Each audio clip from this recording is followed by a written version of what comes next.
Meanwhile, in an office block, just across town...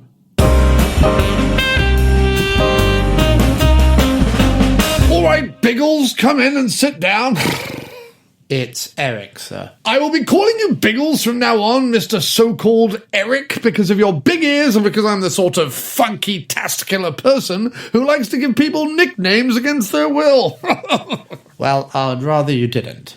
Oh, you'd rather I didn't. Oh, well, excuse me. There I was thinking this was a groove splendide place to work, and instead it's an uptight concentration camp run by Commandant Killjoy over there. No, I just like my given name. Given name? Given name? And who gave it to you, huh? A pair of fascists who were telling you how to live? My parents weren't fascists. They were more fiscally conservative, socially liberal, backgammon enthusiasts.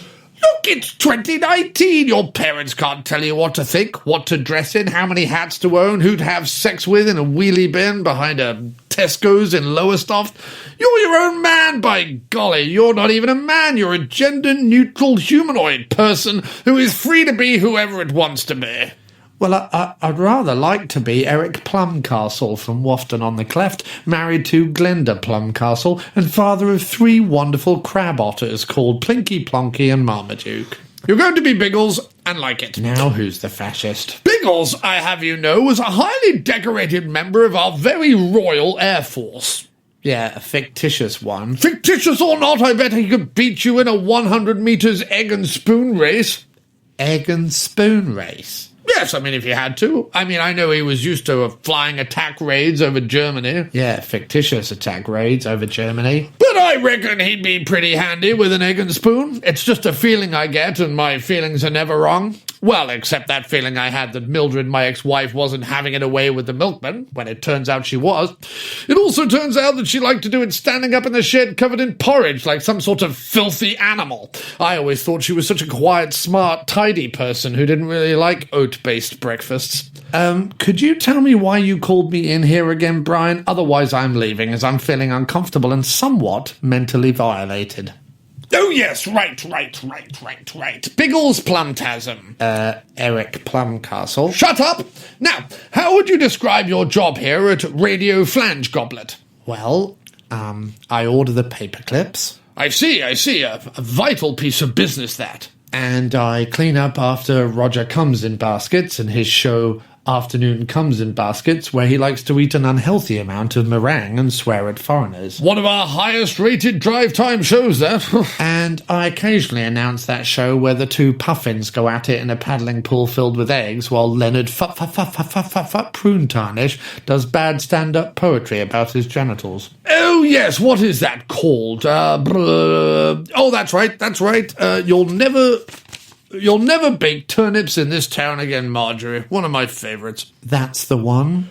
Well, it seems like you have some pretty important jobs around Radio Flange Goblet Towers. Well, I do consider myself integral to the team. And what team is that? Oh, yeah, sorry. It's not really official, but it's me, Benny Goodman fan, Ernst Brillo and his cheese graters, and Lenora Flaps, roving weather reporter, and one half of the Flap twins. They go into war zones and perform racy vaudeville juggling routines. Is Ernst Brillo the one with all the cheese graters? That's right, yes. He has one from Leningrad, 1808, doesn't he? Yes, rumour has it that he knifed a Cossack in the coccyx to get that one. Well, it was a worthy death for a righteous cause. Ernst seems to think so. Well, Biggles, it has been fascinating to learn more about you, but I'm sorry the time grows late and I'm having my kneecaps caressed at 8. Totally understandable. I just want you to do one more thing for me before you return to your aforementioned duties. And what's that? Well, read what is on this card into that mic over there. Oh, shit. Must I? You must, Biggles, you must. And do it with gumption, pep and vim. Oh, if you insist. I do, Biggles, I do. And now, on Radio Flange Goblet, it's the 300th episode of the After Movie Diner. Very good, now piss off. I need a cold shower.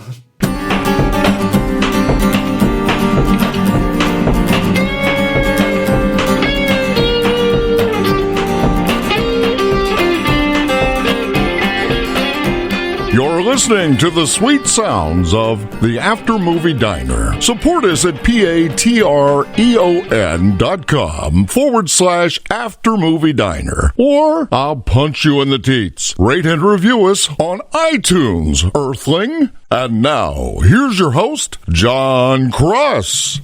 Yes, that's right. I am John Cross, and look at it here. We've made it to 300 episodes. 300 episodes of the After Movie Diner. 300 episodes. Hours and hours and hours of this garbage. And people are still listening. Can you believe it? People are still listening, and so we're still doing it.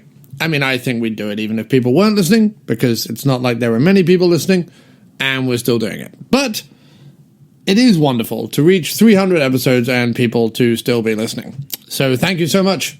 And a big thank you to all our patrons over at patreon.com/aftermoviediner. That's patreon.com/aftermoviediner. It was recently Patreon Day, and I did a shout out on the social medias to all our patrons. So a big thank you to all of you. You know who you are. You are wonderful. And why not, as it's the 300th episode, which means some of you have been sitting around getting 300 of these bloody things for free. Why don't you go over to Patreon, patreon.com/aftermoviediner, and slip us a few shekels. Anyway, the last thing I want to say before we get on with the bloody episode is stick around and wait till the end of the episode, because at the end of the episode, we have an amazing surprise, an awesome and phenomenal surprise. You're never going to believe it. You're absolutely never going to believe the surprise at the end of the episode. So I want you to listen to this whole thing, or skip to the end. But either way, listen to the whole thing and enjoy it. And here we go. Let us jump back into the booths of the After Movie Diner with a gentleman who we have not had on the show in many, many, many years. I forget exactly when it was, but long-time listeners and long-time friends will know this gentleman from the hit, now defunct podcast, Schlock Treatment, that of the three major podcasts that I was listening to at the time that kind of brought together a lot of the people that I still have on the show. This was definitely the kind of New York East Coast contingent, was the Schlock Treatment Podcast.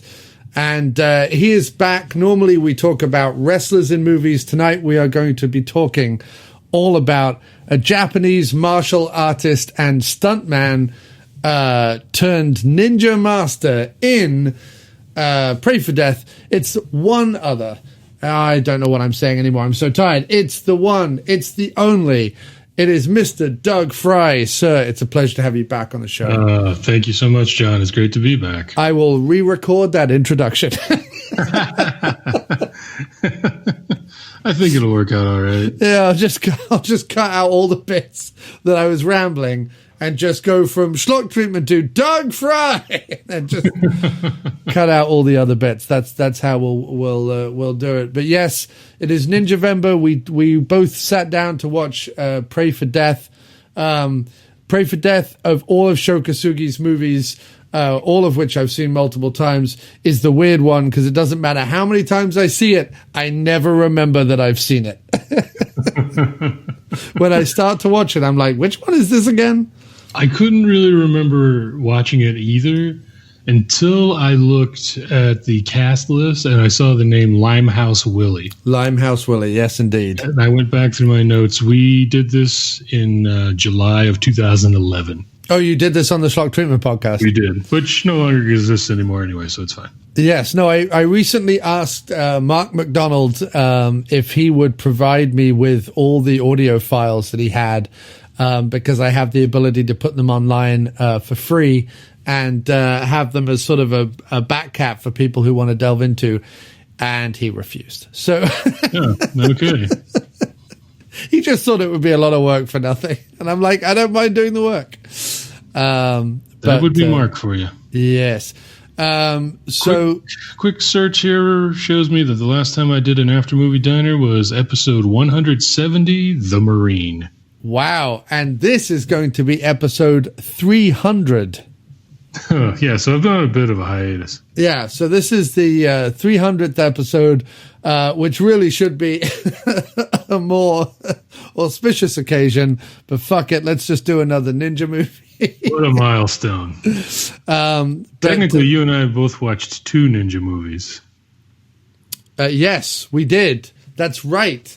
We did. We watched Shadow Killer's Ninja Elephant. What was it called? It was called Shadow Killer Tiger Force. Tiger Force. Killer's Tiger Force, something like that. Yes, right. We were going to talk about that as well. We can do about 10 minutes on that movie. Yeah, at best. Yeah. So let's just bring up some information on that one. Thank you for keeping me honest. Shadow Killer Tiger Force. I watched it on YouTube, and what I thought was going to be a German film, because the title card was Fraudenlager der Ninja. Yes, it's not, though, a German film, but apparently because the version I watched as well on Amazon Prime also had that title card, but the rest of it was, well, I hasten to say English, but it was it was dubbed in something. Yes, I checked. I knew I was good because it listed the star as Cora Bentley, and it's the only time that Deborah Grant went by that name. Oh, right. Of her total of 5 films. 5. Oh, well, she's only been in 5. Okay, fair enough. Yeah. Yeah, and lots of people using pseudonyms for this movie. What a surprise. Do not blame them. Yeah. David Green going by Wayne Archer and Cora Bentley going as Deborah Grant, or the other way around. No, Deborah Grant going as Cora Bentley. And Wayne Archer as David Green. This is a Godfrey Ho joint. Wild. Because there's only about 4 minutes of fighting in the whole goddamn thing. Well, because what Godfrey Ho did, who goes by the pseudonym as Tommy Cheng, the writers, Godfrey Ho goes as Arthur Stevenson and Sally Nichols as Sally Nichols, but with 2 L's, so she's really hiding. Ho went to the time and trouble to make up 2 different pseudonyms for this? Yeah, Godfrey was like, I'm going to be Tommy Cheng and Arthur Stevenson, even though it's both him. You would think if you were Godfrey Ho, you would just...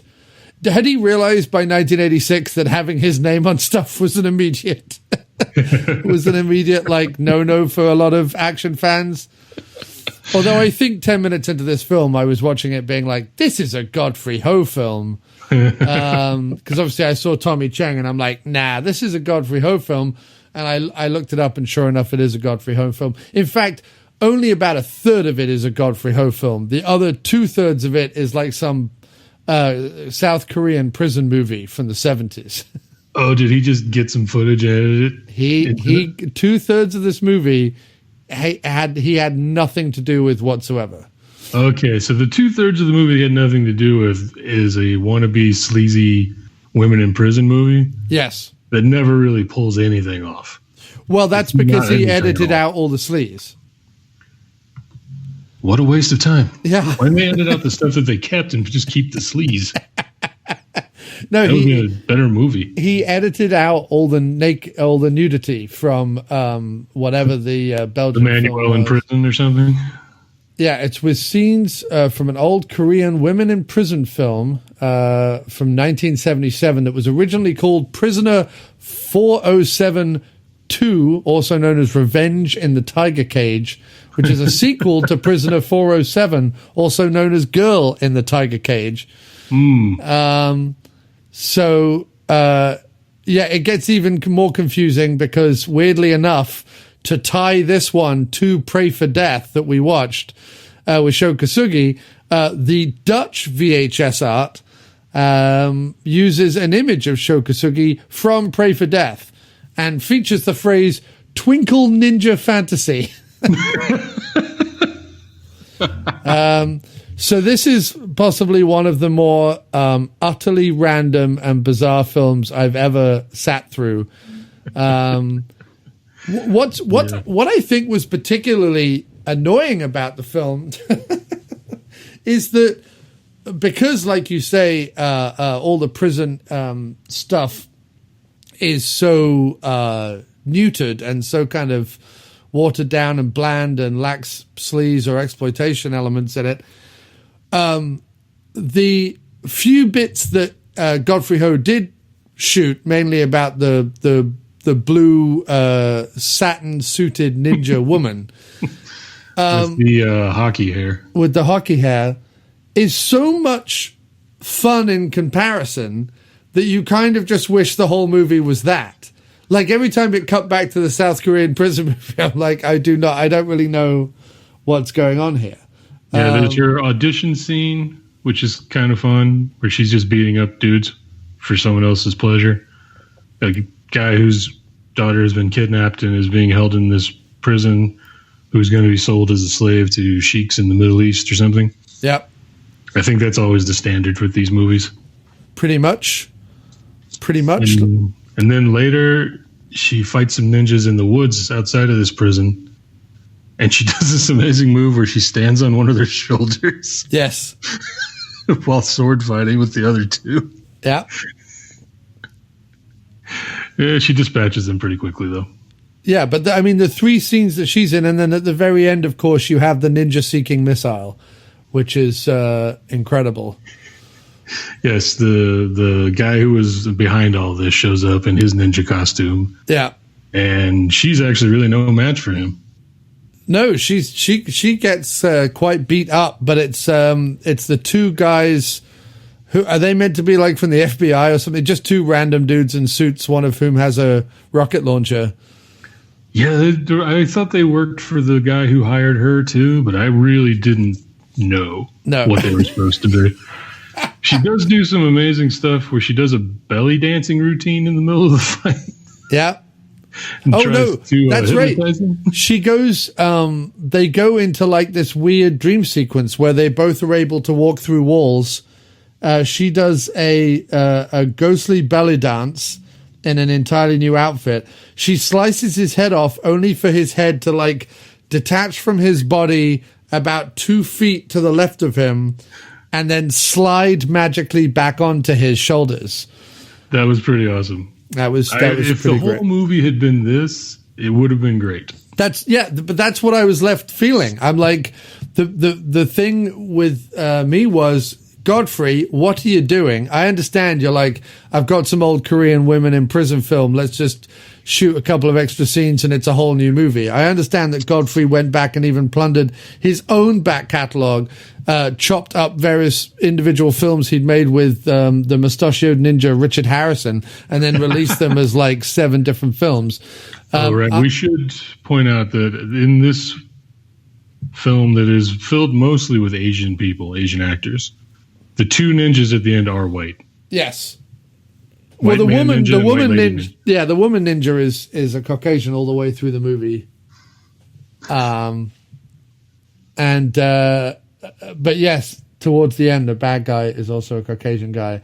And then, like we say, there's just scenes from a Korean and women prison film, which make less and less sense as you suddenly realize that the blonde woman ninja can be wherever she wants at any given time. Like at one point she's in the prison, one point she's in the quarry, then she's out meeting with other people again. And every time she's doing it, you're like, couldn't you just grab hold of the daughter you're trying to save and take her with you when you're doing your magic ninja teleportation thing? I wanted the guy who hired her to ask her that. Why do you keep coming back here and reporting to me without her? Just bring her and we'll be done.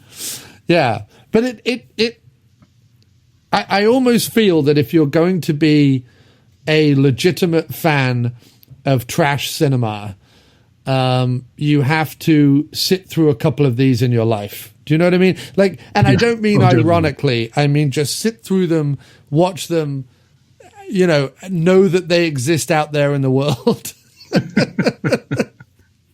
Take them in, and then and then the ninja gets shot. The male ninja a bunch of times does not die.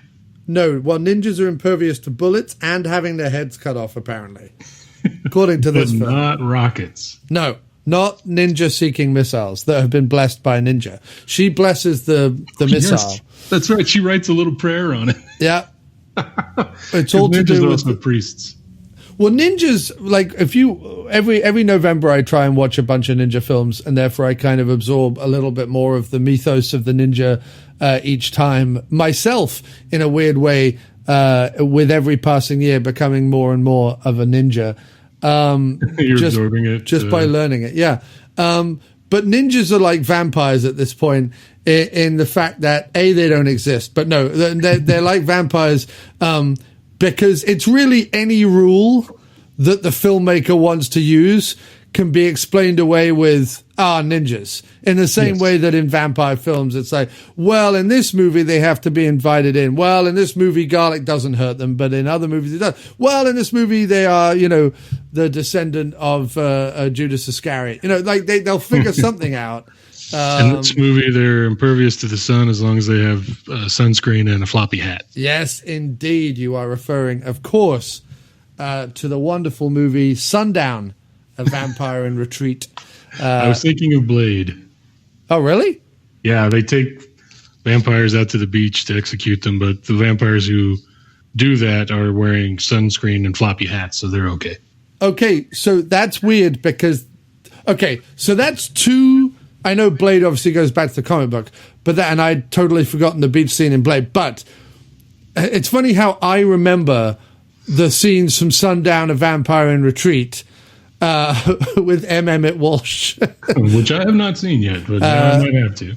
But I did not remember the scene in Blade. But it's interesting because it shows how all roads lead to B movies. In Sundown, A Vampire in Retreat, they are making synthetic blood, and there are some vampires in the desert that are trying to live normally with humans, which of course comes about in True Blood many years later. That's whole story of True Blood. Similarly with the whole sunscreen and floppy hats, while I'm sure Sundown is not the first vampire film to potentially have sunscreen as its thing, it's certainly an early enough and Western enough one that it seems odd that Blade would also take that idea. But then again, like I say, most ideas around vampires, if we sat around a table for 2 hours, we could come up with, you know what I mean? Like it's not, yeah.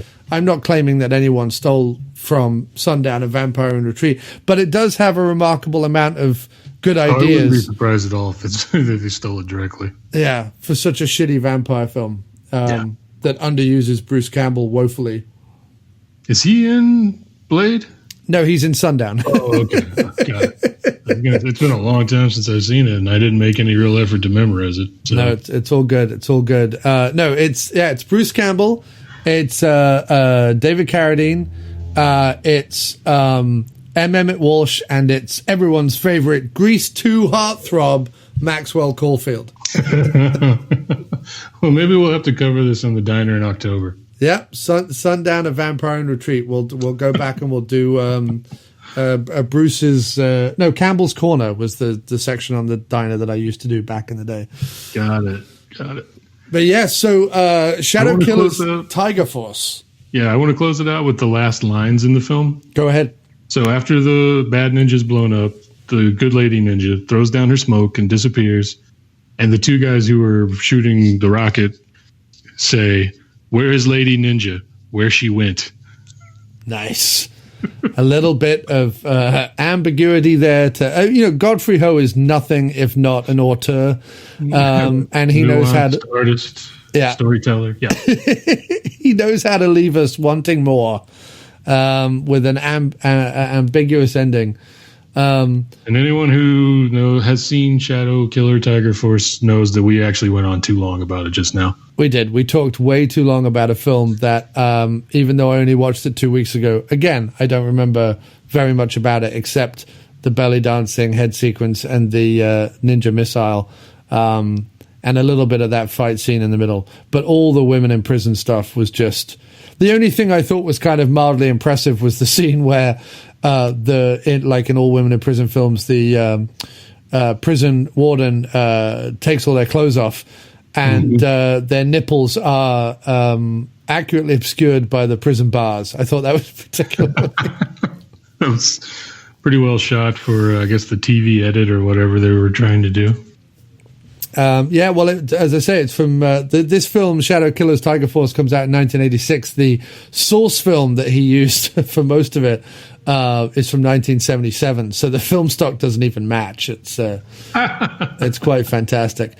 But and not only that, but obviously it's not only the age of the film stock, but obviously film stock differs around the world. If you watch a movie from 1977 from the US, it's not going to look the same as a movie from Korea in 1977. So yeah, a fascinating movie all around. And what's interesting is Amazon Prime is, if you dig deep enough, chock full of this madness.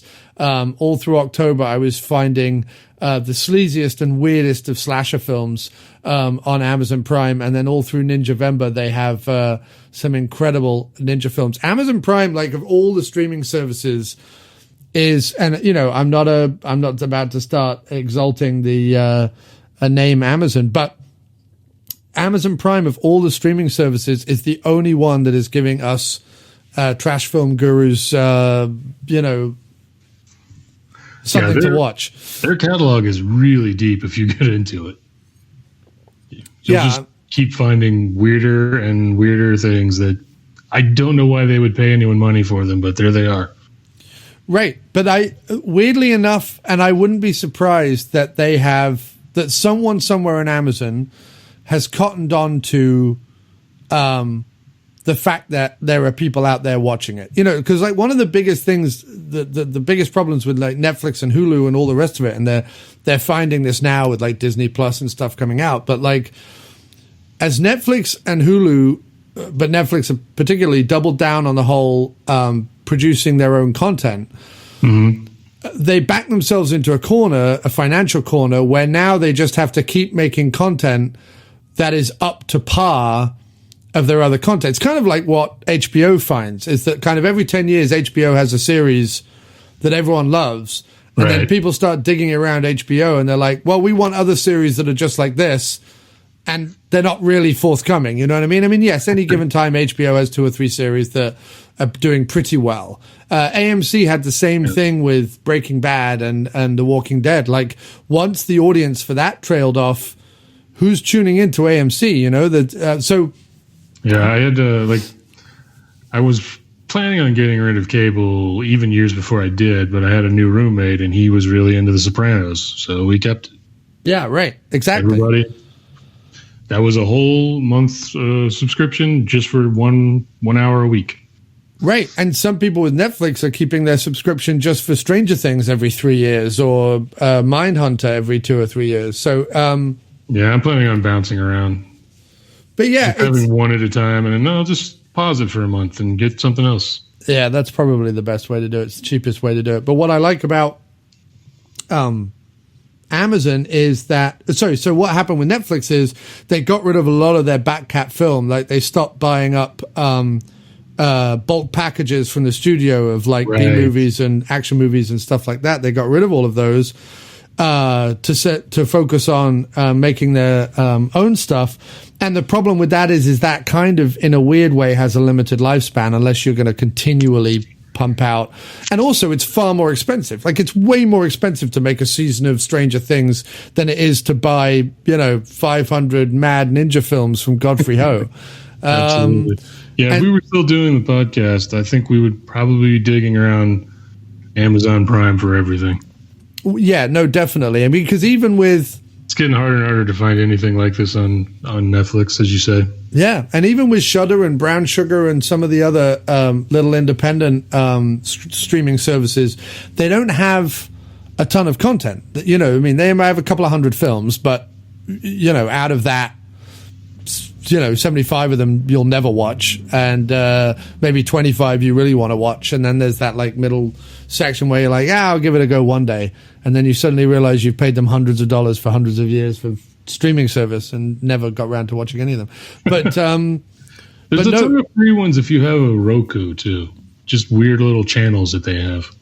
Oh yeah, no, those are great. And a lot of those you can now get on both Apple TV and Fire Stick and other places. Okay. But most of those are with adverts. Most of those have been, Most of those have been taken up by either Pluto or Tubi TV, which are the two big ones in the US now. Okay. Because Crackle used to have adverts, and Crackle used to actually have a whole bunch of like weird B movies because they were owned by Sony. Right. They had too many adverts, and they all went very loud. Yes.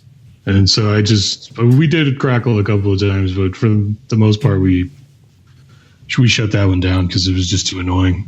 But no, Tubi TV is pretty good. They have about 3 or 4 like 30-second ad breaks. It's kind of like watching a film on cable kind of thing. It's not that. It's not that interruptive, and it normally has. It normally has some pretty deep cuts on there. I mean, it has all the usual like stuff that you would get on a Mill Creek box set, or something like 50 drive-in films or whatever. But do they have Pray for Death? I don't think so. I was segueing. All I'm saying is, if anyone is interested in some ninja madness, do check out some of the films on Amazon Prime. It really is, unfortunately, I hate to give money to Amazon, but it really is the only place where you can find some of these Z-grade wonders. And with that, as Doug has kindly given us a segue, let us talk Pray for Death, 1985's Pray for Death. It is probably the second to last film in the 6-film run that Sho Kosugi has from the 80s. As we talked, wow. Well, as we talked about last week, he did the 3 for Canon, where he did Enter the Ninja, Revenge of the Ninja, and Ninja 3: The Domination. He then does 3 for, I think, well, this one's with Transworld Entertainment and then was distributed by MGM, but I think these were for Transworld and so on. But he does 9 Deaths of the Ninja, he does Pray for Death, and he does Rage of Honor. He shows up in Black Eagle, the Jean-Claude Van Damme movie after this, and shows up in Blind Fury as the assassin versus Rutger Hauer. But outside of that, not much else until 2009's Ninja Assassin, where his son Kane Kosugi, who is also in Pray for Death, as well as Revenge of the Ninja, returns the favor to his old man and finally puts him back in a movie again with Ninja Assassin. But and he'll be in a movie next year called The Fourth Horseman. Apparently so. In pre-production. Yes, I see that. I don't know who that is with. It's an Enzo Castellari film. Wow, okay. And it's got Bill Moseley in it. I feel like I should know who that is. Because every movie has Bill Moseley in it, which it should have. But Enzo Castellari is known for those like Warrior of the Wasteland movies from the late 70s, early 80s. Okay, I know who he is now. Yeah, he did a bunch of basically American rip-off movies from the 70s and 80s, starring people like David Hemmings and Fred Williamson and people like that. So, yeah, I didn't know he was still out there cranking movies out. Wow. Turns out. Yeah. He's not done very much since 97, to be fair, but in 2010, he did Caribbean Bastards, spelt the same way as Tarantino's Inglourious Bastards with an E, I see. which is odd. And then he's doing The Fourth Horseman. So, I don't know, 2 films in 20 years? That's not so bad, I guess. It's an interesting cast for that one. He's got a lot of directors. He's got Joe Dante, Alex Cox, and Mick Garris are all doing some kind of role. Wow. Oh, and Natalie Byrne. And Caroline Munro and Franco Nero and Michael Berryman and Kane Hodder. And wow. Okay, he has literally just dug up everyone from the 80s and put them in this film. 100%. That is amazing. Oh, wow, I have to see this film. The Four Horsemen, look for it, coming soon. I'd rather be talking about that movie. It's apparently released on January 1st. Where it will be released, I have no idea. Amazon Prime. Yeah, right. He's even got Ruggero Deodato as in it as well. Oh my God, that's amazing. I don't know who that is, but he's another director that made Cannibal Holocaust, and Body Count, and a bunch of those Italian films from the 70s and 80s. Wow, he's really dug them all up, huh? Oh my goodness. That's where I know Deodato from. He made Atlantis Interceptors, which I actually really like. I have not seen that either. So it's actually a good fun B movie with Christopher Connolly in it. Cool. Anyway, let's talk about Pray for Death, because Yes. I feel like that's possibly why people tuned in, if anyone did tune in. Is it the standard for the ninja to have to leave Japan? That's like the setup to all these movies, isn't it? No, not all of them. It's in terms of the Sho Kosugi movies, it's the same as Revenge of the Ninja. Like basically, Pray for Death and Revenge of the Ninja. Weirdly, because they're two parts of his two different trilogies. Not that they're trilogies by plot, but trilogies in terms of film franchises he made for different production houses. Pray for Death and Revenge of the Ninja are weirdly similar in plot and style, except the appearance of James Booth as Limehouse Willie. He is he is not in Revenge of the Ninja. Revenge of the Ninja doesn't really have anyone else in it worth a damn.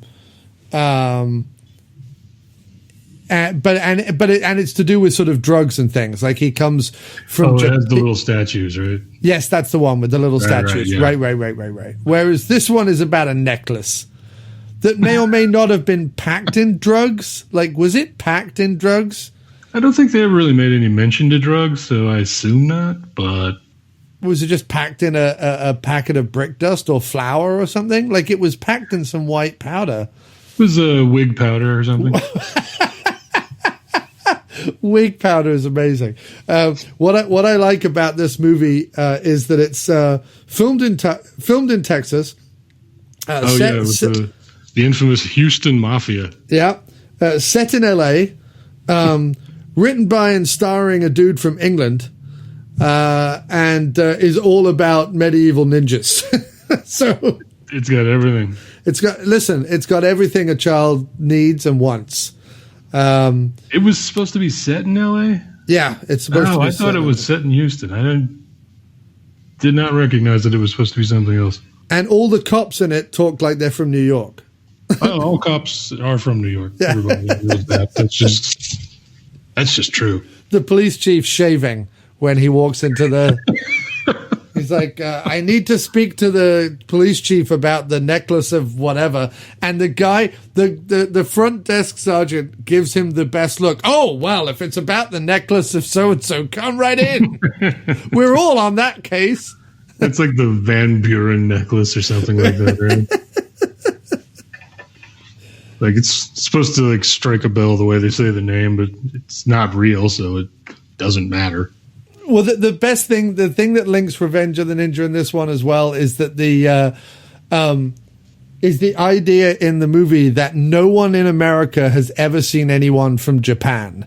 Like they both take place in Revenge of the Ninja takes place in sort of a very Caucasian neighborhood because it's filmed in Utah. And this they do have some African American like street hoods at the beginning of the movie. Kind of walk past and look at them as if to be like, Japanese people, what are they doing around here? People are confused by Asians in these particular films. Like, I don't understand why they're so shocked. And also, unlike Revenge of the Ninja, the casual racism in this movie, with everyone referring to him as a Jap or a slant eye, it's just... It's a lot. It gets old. It's so 1985. Also, like, it's written by the guy who uses that phrase a lot. Like, it's written by James Booth. True. Yes, he wrote his own dialogue, so... And you sort of just think to yourself, like, come on, dude, seriously. Like, it's 1985 in America. Yes, of course, there's racism. He also basically wrote himself to be Frankenstein's monster in this thing. Yeah, right. Also, can we just point out, like, he gave himself the name Limehouse Willie, which is exactly like what you would have if you were in the East End of London. What? And he's meant to be in LA, and he talks with an Australian accent. Like, none of it makes any sense. What is a Limehouse? It's a district in East London. That's why I've always heard of it. It's like an EastEnders, Cockney thing. Like if he's Limehouse Willie, he should be talking like this. All right, Governor. Hello, Mary Bobbins. How you doing, Sho Kosugi? Come in here. He should be like that. Instead, he's slightly talking like Richard Norton. He's got kind of a sort of weird Australian British accent thing going on. He can't quite decide what he's doing. It's all over the place, and he doesn't know what vowel sounds to use. I did not know that Limehouse was a London neighborhood. Wow. Mm-hmm. That's how I've heard of it. But yeah, Limehouse is it's in the East End of London. It's like where Jack the Ripper killed people, I'm sure. Oh, okay. Or near where he killed Who was Polish? Who, Jack the Ripper? Yeah. Supposedly. Well, that's the conclusion some detectives came to like 4 years ago. Oh, really? Okay. Probably. They thought it was this doctor who originally came from Poland. I like this bit of information. The area gives its name to Limehouse Reach, a section of the Thames which runs south to Millwall after making a right-angled bend at Cuckold's Point, Rotherhide. A west to east section upstream of Cuckold's Point is properly called the Lower Pool. So there is a Cuckold's Point in East London as well, just near Limehouse. So we can all imagine what happens there. Did you watch the uncut version, by the way? Like, did it occasionally change film quality or not? I watched this one on YouTube also, so I'm not really sure. Okay, because Arrow, I watched the Arrow Blu-ray, and that has slightly more violence in it. I don't know how, and I haven't seen the other version for a long time, but there are certain scenes in this film that, especially in the uncut version, the beating up of the old man, where he continually wails on him with a handily found it's like a crowbar. Crowbar, that's the word, yeah. Is extended in the uncut version, as is the implied yet not really seen rape scene, and also the shootout in the Italian restaurant is also more violent. The version I watched had all that and more than enough. Oh, okay. So you probably when he's beating the old man, it ends with one of those thugs going, "Hey, Limehouse, he's already dead." Oh yeah, no, okay. So you did see the uncut version, yeah? Because he just keeps what does he keep shouting as he keeps hitting him? You lying bastard, something like that. Yeah, and there's there's a take where he's just hitting him 7 times. You're lying, bang. You're lying, bang. And what's funny is that bit isn't even as bad as the bit previously where, and I know they're acting, but the actor playing Sam Green is a pretty old dude, and James Booth is pretty roughing him up, he might have said go for it or whatever, I can take it, but it was still sort of disturbing to watch, I felt. I don't think James Booth got permission. I think he maybe was the get forgiveness rather than permission type guy. So do you want to give us the plot very quickly before we confuse everyone just by going on about bits we... Okay, so we start in... is it modern Japan or ancient Japan? It's hard to tell with the ninjas because they haven't changed the look. You can't tell. It's like in Revenge of the Ninja, it's the same thing. They're all living in a very traditional Japanese tea house. They get attacked by ninjas. A white guy shows up and is like, come to America. And in this one, they're in the Japanese tea house. Everything's fine. They're with their family. Everyone's happy. Everyone's thriving. And the wife's like, I always wanted to go back to America. Uh-oh. Yeah. She's a Japanese American. Yes. Woman. The actress herself was Hawaiian, so that's not hard to imagine. And there's a big fight, and a demon masked ninja is leading a bunch of dingy gray ninjas, and they all get killed, I think. Yes, but that turns out to be Kane Kosugi's favorite TV show. The Black Ninja. Black Ninja. Yes, I forgot that was what that turned out to be. The two boys in the film were watching that. And what's hilarious is one of the boys goes, "He looked just like Dad," and I'm like, "That's because it was."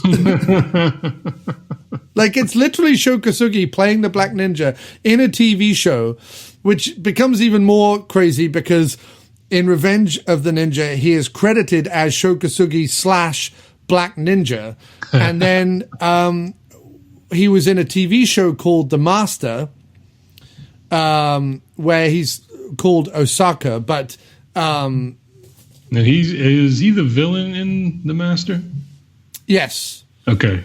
Against Lee Van Cleef, that other very, very ninja-like Caucasian man. Like, I was going through this in the last episode, but you've got like, no, I was going through this on the American Ninja show with Nerd Lunch. Okay. But like the list of Caucasians who have played ninjas, it's hilarious how many of them are like late middle-aged mustachioed men. Like you have Franco Nero, Lee Van Cleef, Richard Harrison. Like they're all these guys who, like, they don't look. First of all, they're not ninjas. Any of them. No, Lee Van Cleef didn't show any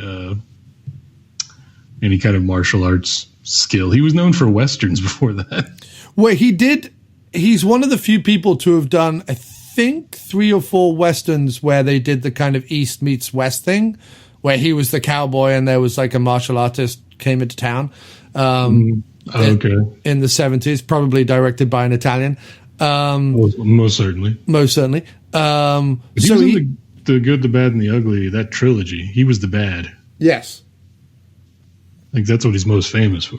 Right, no, and that trilogy and probably Escape from New York are the 4 things Lee Van Cleef is really known for. But Lee Van Cleef never stopped working. Like he was sort of the Eric Roberts of his day.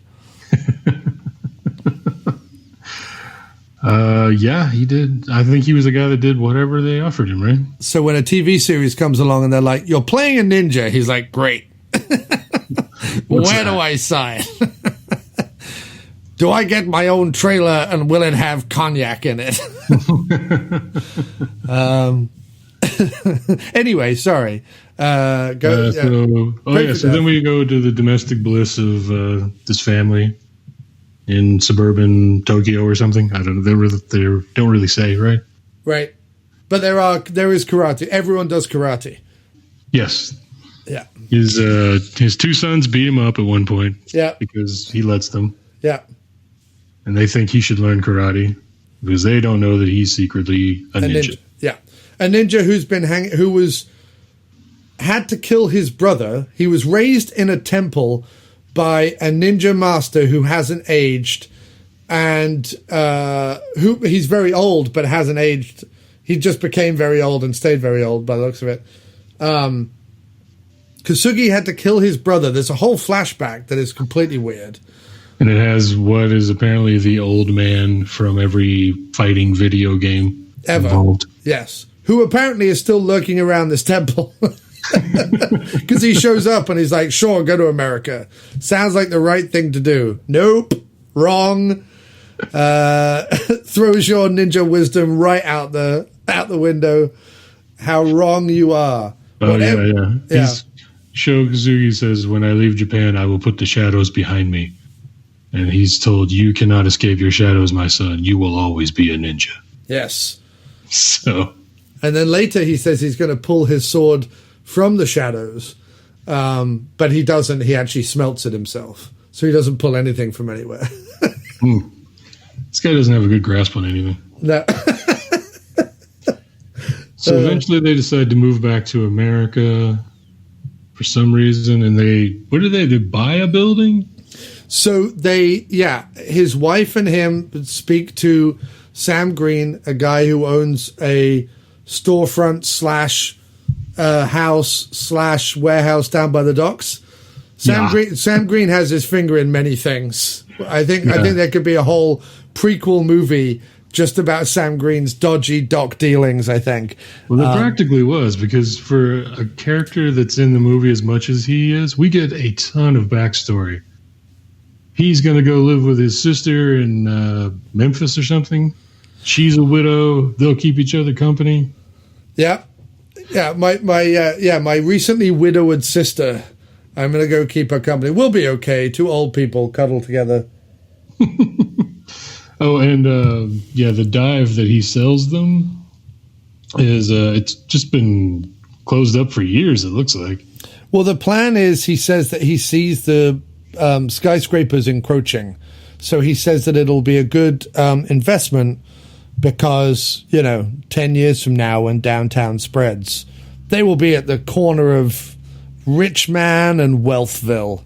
But right now they're at the corner of Scumbag and Limehouse Willie. Yeah, and the life that Sho Kosugi's wife wants to escape is she's the wife of the youngest executive in the Yokohama Corporation. Yes. So pretty cushy. Yeah, no, she just stays at home in the tea house all day, raising the two sons who seem very happy and well adjusted. They do karate at night. Sho goes by, picks them up afterwards. Like Kane Kosugi, his son, is one of the best karate children in the school. Everything is going great. He fights a kid that's about 6 times his size in the class. Yeah. And it's a lot like when Kramer was taking the children's karate class on Seinfeld. Right. The kid just hammers on him and has to be broken up by the teacher because he's just going to keep beating on the much, much smaller boy.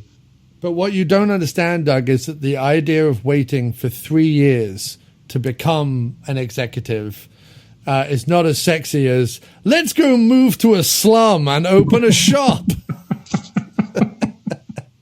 And I think they open it's got to be a sushi restaurant, right? I don't know what they do. They never get the business underway. There's one scene where they do some takeout. They put $1 on the wall that they get. Oh, right. There is yes, but what did they do? Did they sell someone something? Like sell them food? Is it food? Yeah, it's definitely food. Okay. She's like, I'm sick of cooking for just 2 people. I'm going to start cooking for everybody. Who are these people, Doug, who want to do work? That's what I don't understand. I don't get it, man. I don't know. But the only problem they have in Japan is that Sho Kosugi's substitute father, who took him in as an orphan, is hanging around an abandoned ninja temple, occasionally filling his head with guilt and past regret. And their 2 sons watch the TV show The Black Ninja too much. Apart from that, everything's wonderful. Yeah, he's making tons of money, clearly. He's doing fine. He's on the career track that he needs to be on. And enough to be able to afford a paper house. I mean, how much do those things cost anyway? You know what I mean? Well, it's specially treated paper. Oh, it is? Okay. Yeah. Yeah. So the rain runs off of it like one of those paper umbrellas. Right. Well, it has to be glazed, Doug. I mean, I assume it has to be glazed in something. It's oiled, so it's also quite flammable. Right. It's flammable and gets moldy and torn and whatever, but easily replaceable, though. So let's not, you know what I mean? Oh, yeah. If you think of the cost of glass and insulation and framing and whatever for a Western window, the paper wood version is much. There's trees lying around, Doug. There are. They're getting knocked down by hurricanes. But yes, they go to America, set up a shop, try to make some money. Meanwhile, it's turned out that some local scumbags who may or may not be mafioso, but judging by their red shirts and ridiculous neck attire, they probably are. I think they were supposed to be. I don't remember if they ever said it, but no. Well, there's a lot of mafioso in Houston, Los Angeles. Houston Angeles. We'll just call it that. Yeah, I like that, Houston Angeles. Mm-hmm. It sounds he like... he used to play for the Red Sox. I was going to say, it sounds like one of those cities they make up for post-apocalyptic worlds, Yeah, no, definitely. Or like role-playing games or whatever. Houston to Los Angeles is one city now. Yeah. Yes, role-playing games do that very much. Yeah. An earthquake happened and the landmasses formed together to create Houston Angeles. One by one, the governments fell. Now it's all run by mutant gangs. Who seem to spend quite a lot of time on their hair. They always have like massive hair in those 70s post-apocalyptic movies. They always have like big tomahawks or massive hair, or not tomahawks, what's the word? Mohawks, sorry. Yeah, they have either massive mohawks or like big teased out hair, and I'm like, is that what the post-apocalyptic mutant raider is doing with his morning? He's looking in the mirror being like, I've just got to backcomb my fro. You want to look your best when you're being a mutant raider. Yeah, so they've hidden the necklace of Van Buren or whatever the hell it's called in Sam Green's home for some reason. Well, it's in a room that he never went in because the door was locked, and then the door was locked from the outside with a giant padlock, which they point out, and he goes, I don't remember putting that there. But it was also locked on the inside because Sho had to kick it open, and he was like, my God, you must be built like a brick, whatever. You must be strong as a ox or something like that. Yeah. Which is funny because Sho Kosugi looks like the kind of guy who, if he got a paper cut, would be out of work 3 days sick. He does not look strong as an ox. He's not a large man. No, he is Japanese. No, I know, but even like even the Asian martial artists, a lot of them are like muscular and look tough. I don't remember ever seeing him in anything other than a business suit or a ninja outfit. No, that's his whole wardrobe. But he's never like just in pants and no shirt or something. No. Sho He was Kosugi legitimately a martial artist. Sorry? He was legitimately a martial artist. I guess he just didn't work out a lot or something. I don't know. No, he was legitimately a martial artist. He was also a stunt coordinator for a lot of things. Fight choreographer. But and he did considering his movie fighting is not the most inspirational, shall we say. It's not super flashy. No, but he is a proponent of 5 different martial artists. Martial arts. He does ninjutsu and aikido and a lot of others. Jiu-jitsu. What in reality is ninjutsu then? It's a fighting style that was handed down from the ancient ninja warriors, I guess. I thought it was more to do with just hiding in the shadows and stabbing people in the back. That as well. I think there's a lot of...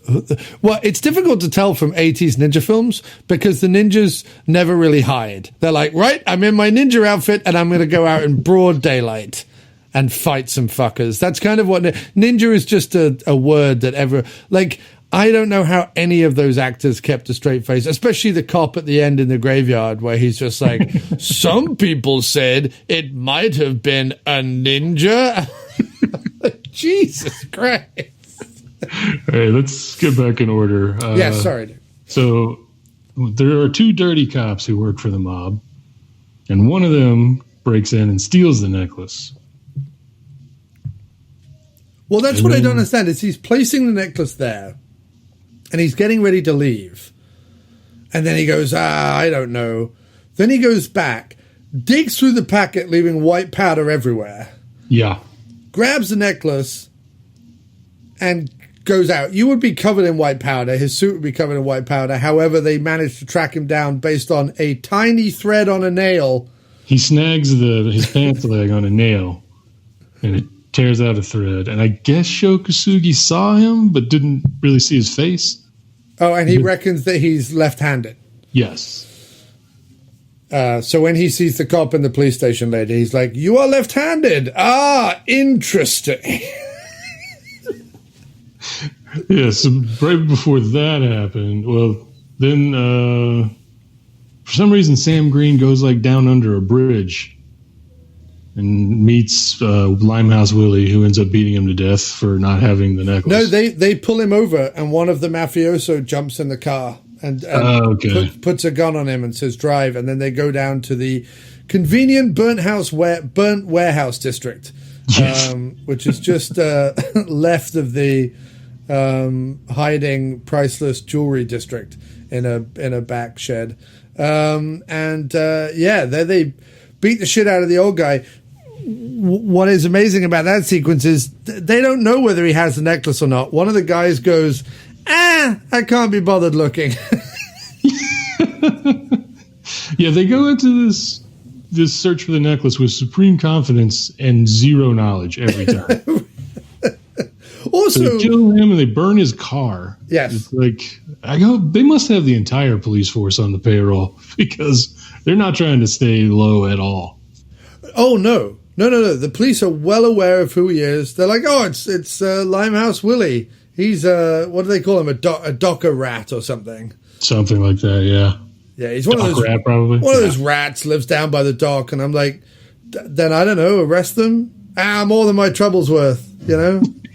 I got important shaving to do.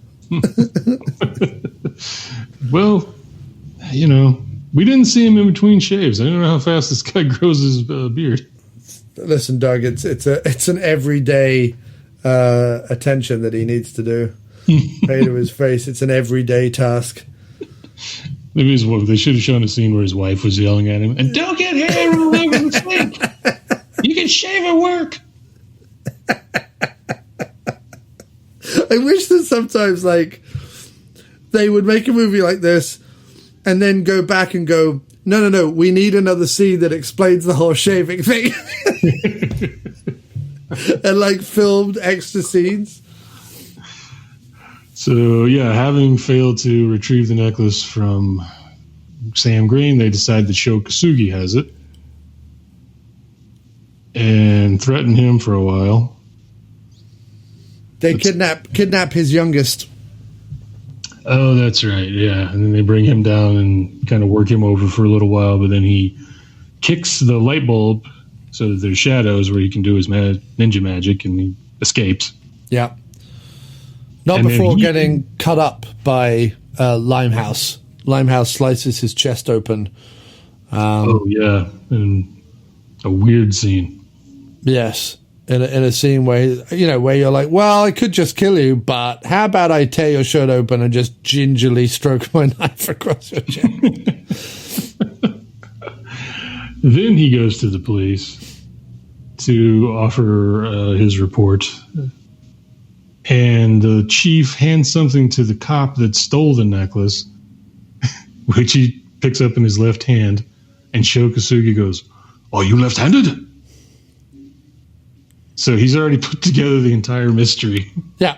On pretty much no evidence. Well, there's only one left-handed policeman in all of Houston Angeles. So who always wears a gray suit. Yeah. Well, the left-handed were outlawed after the apocalypse. So if we're believing that this takes place in the post-apocalyptic city of Houston Angeles, the mutants ate all the left-handers. Yeah. There is only one left-handed, one left, and they call him Pilfering Pete. Goes around stealing jewelry, and he might potentially be a policeman. I think there's a clue there. Oh yeah, we didn't even get into how they kidnapped his son. It was while the bullies in the slum that they live in were picking on his little brother, who's almost the same size as him. So he comes in and just starts using his karate on the bullies.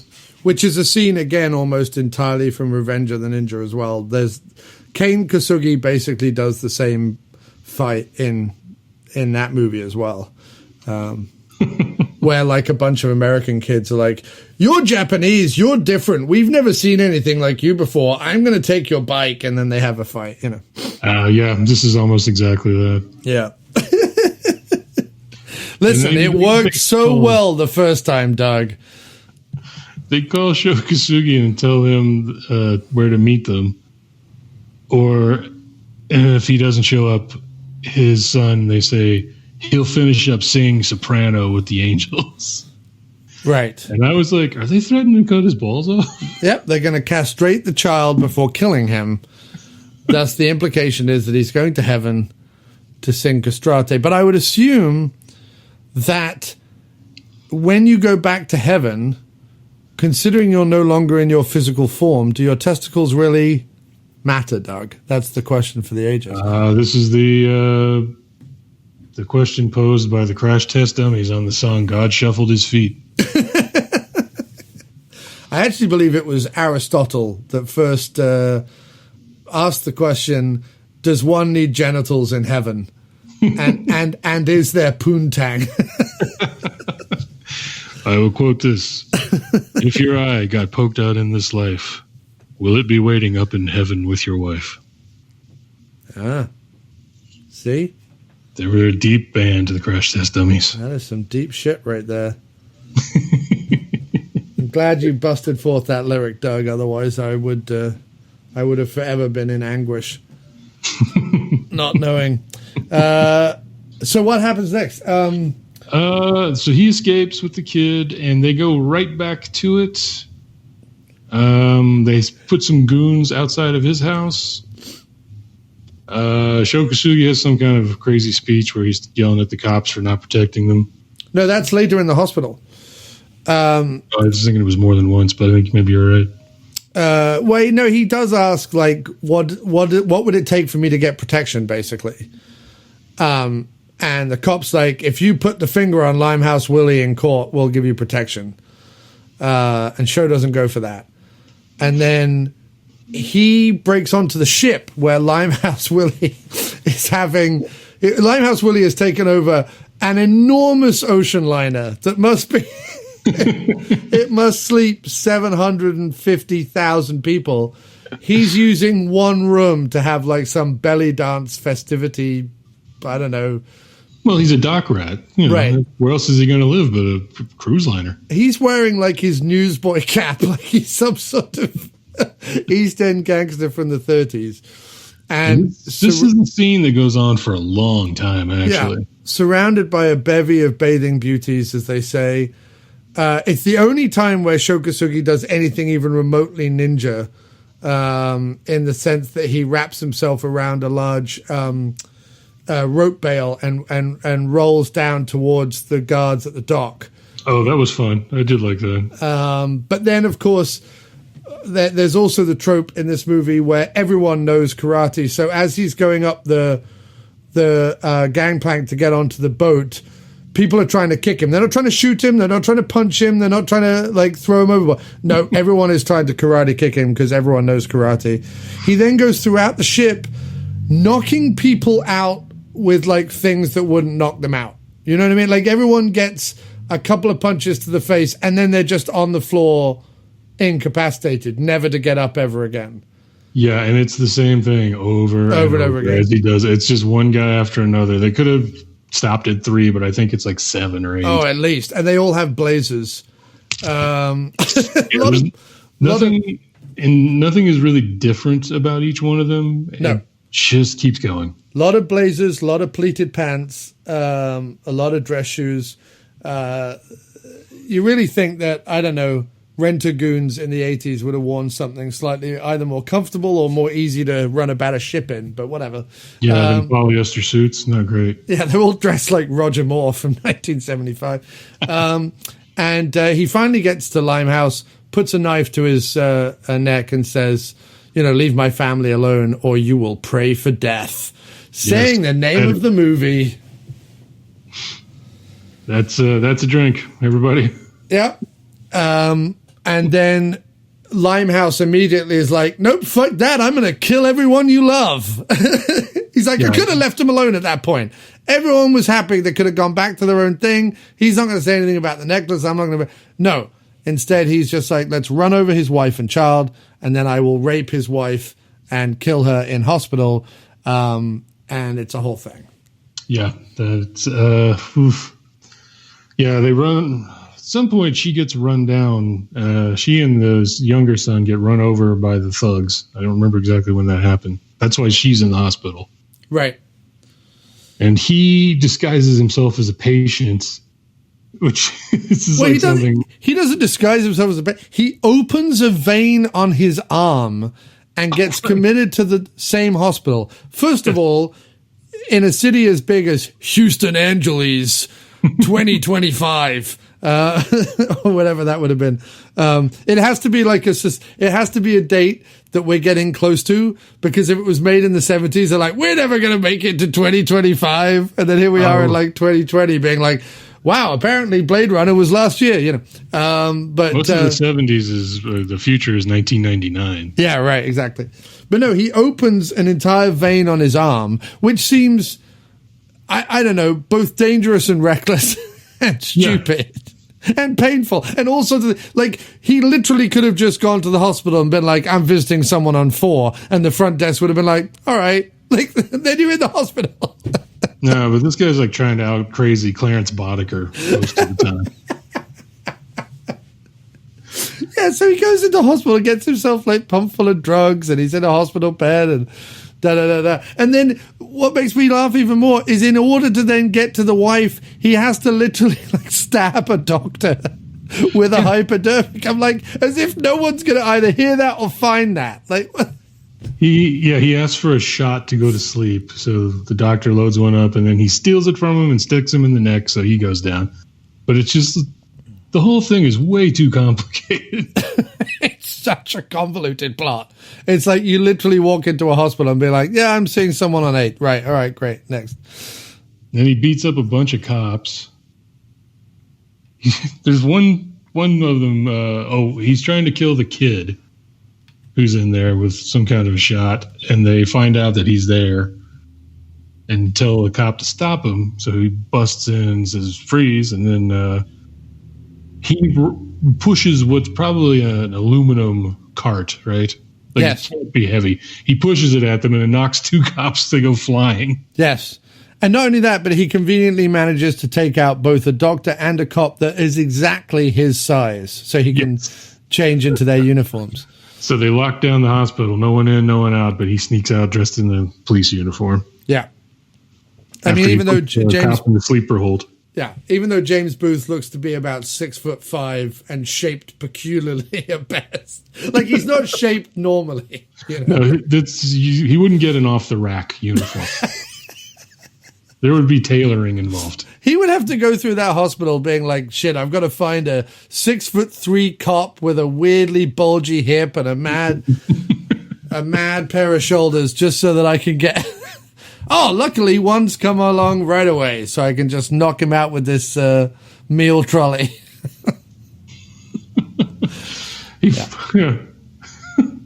So he manages to escape, and he follows this up by killing everyone in an Italian restaurant. Yeah. Where the dirty cop is about to sell the necklace to someone for some reason. Well, that's the best scene ever because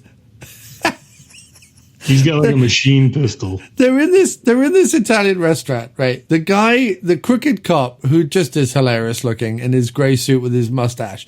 And his left hand. Yeah, and his filthy fucking left hand hands over the jewelry to this other guy with a mustache, super awkwardly. He then awkwardly gives him this suitcase, and he looks in it to see like thousands of dollars. But it's not even like a dark, like subtle corner of an Italian restaurant with low lighting or anything. They're right in the center. It's a bright white family-style Italian restaurant with red and green on the edges of the tablecloth. Like they're serving a vat of spaghetti and meatballs. Even if you order something different, you're just getting the spaghetti and meatballs. That's all they have. They're doing the drop at the Olive Garden. Right. Well, when you're there, you're family, so no one's going to turn them in. And then Limehouse, the moment they do the exchange, Limehouse walks in. And the cops are, I've been rumbled. And he says something, you dirty bastard. Again, it's his number one insult. He calls everyone bastard. If Limehouse knows that it's the cop for sure, which, by the way, we don't even know how he knows that. He just knows that. I think he got the tip actually from Sho Kosugi. Because the first time they were trying to torture him, he said it was a man in a gray suit who was left-handed. He told Limehouse that. Right. I'm assuming Limehouse used the same detective skills that Sho Kosugi did to figure out there's only one person with a left-handed Houston Angeles who wears a green suit and has left-handed in 2025. Yes. In 1999. So as improbable as it is, I think they did actually set that up in an okay way. Okay. Because then you just caught him red left-handed. Right. The necklace was just on the table, right? Lead-handed. Left-handed. But no, it's weird because you would think that if he knew for certain, he would just meet him back at his apartment and kill him. I don't think that's how Limehouse works. Not wade into a family restaurant and machine gun down, unless everyone in the restaurant is in on this exchange. Right. Which, considering how many people know about the necklace, I mean, let's not forget he goes into the cop and a random desk, the police house, and the random desk sergeant knows all about the Van Buren necklace. So, like, if it's that big a deal, maybe Limehouse is planning to just kill everyone in Houston Angeles. I guess that thing's worth a lot of money. It's probably been on the front page of the HL Gazette. Well, it'd be the HA Gazette, wouldn't it? Sorry. Yeah. Oh, right. Yes. Or would it be the Houston Angeles Tribune? Houston Angeles Tribune. Then it would spell out hat. Oh, I like it. Yeah, Houston Angeles Tribune. Let's go with that. You got the latest copy of the hat? I got the hat. So from here we go to like a very random scene where a bunch of thugs try to get Kane, who's down on the docks for some reason by himself with his bike. Well, Kane is trying to lure them to where his father is, right? And, protect his brother. And he has this, like, because I think Sho probably took James Booth and Gordon Hessler, the writer-director, respectively, aside and went, we need a scene where my son has a magic bike. And they were like, what? Why do we need the scene, Sho? He's like, no, let's just have a scene where my kid has a magic bike. Will this bike be effective in any way at all? It'll be surprisingly effective considering how cheap it looks. It's tricked out, so it's like a ninja bike, basically. Yeah. It's got blow darts in it. It's got a trip bar that he can activate and knock people down. Like the wobbliest plastic-looking trip bar. Yeah. Oh, yeah. It looked like it would have snapped off. Yeah. Totally. But, this 30-pound kid is riding at them hard, and they just get knocked down. Yeah. It's even got a red gas disperser tailpipe that'll blow red gas into the face of anyone driving very slowly behind you on a small bike. And they tried to do a tight enough camera shot to make it look like it would be anything, but it doesn't work. You can see through the gas. Yeah, no, that would be really small. It only covers his bike. So that leaves a lot of space around him where you can still tell where he is. Yeah. Plus, it makes him a much larger target because you could literally just stand away from it and be like, fire your machine gun into the red mist. Yes, that would work perfectly. But he still manages to get away. He does. He kicks a lot of guys in the groin. But this is after Sho Kosugi gives his impassioned speech at the hospital where he basically says to the policeman after his wife has been raped and killed, he says to the policeman, I am now free to go and do a massive massacre as a ninja. And the policeman's like, could you not do that? That's the standard vigilante speech from Golden Globus, I think. Yeah. I think Charles Bronson gives it in Death Wish, one of the Death Wishes. Well, this is the closest Kosugi ever got to basically doing Ninja Death Wish. That's kind of what this is. Yeah, it really does turn into that. And it could almost be more of that for me than it is. Like, they could have ramped it up even more. I mean, yes, the uncut version is nice and gory and sleazy and weird.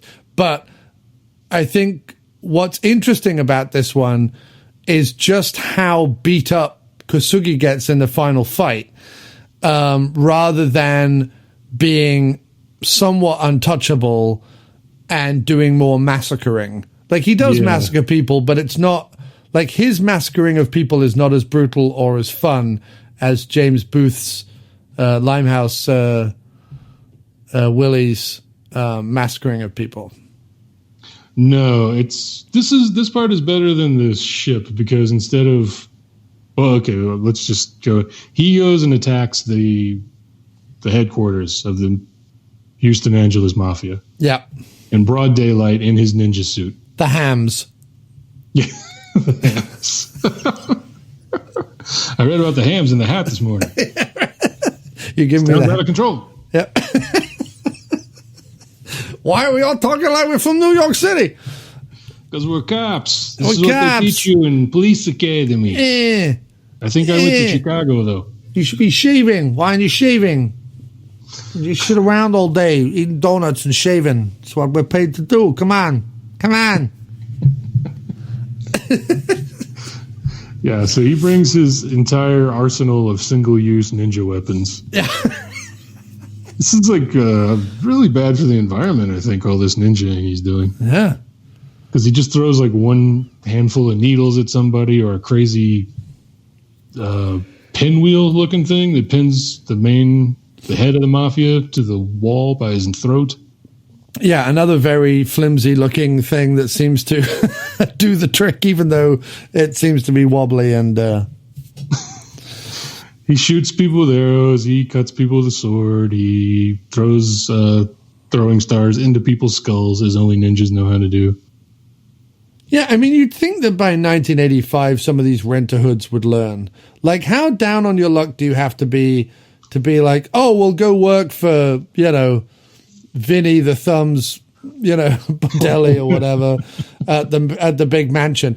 I don't know that we want to do that because he's bound to piss someone off who's going to go rogue and come and kill us all. No, we'll be fine. No, listen, I've seen enough movies and read enough pulp books to know that if you're going to be henchman number 6 for Vinny the Thumbs Bordelli, then you are going to die horribly, probably from a ninja sword. So let's just stay home. Let's make pasta or something.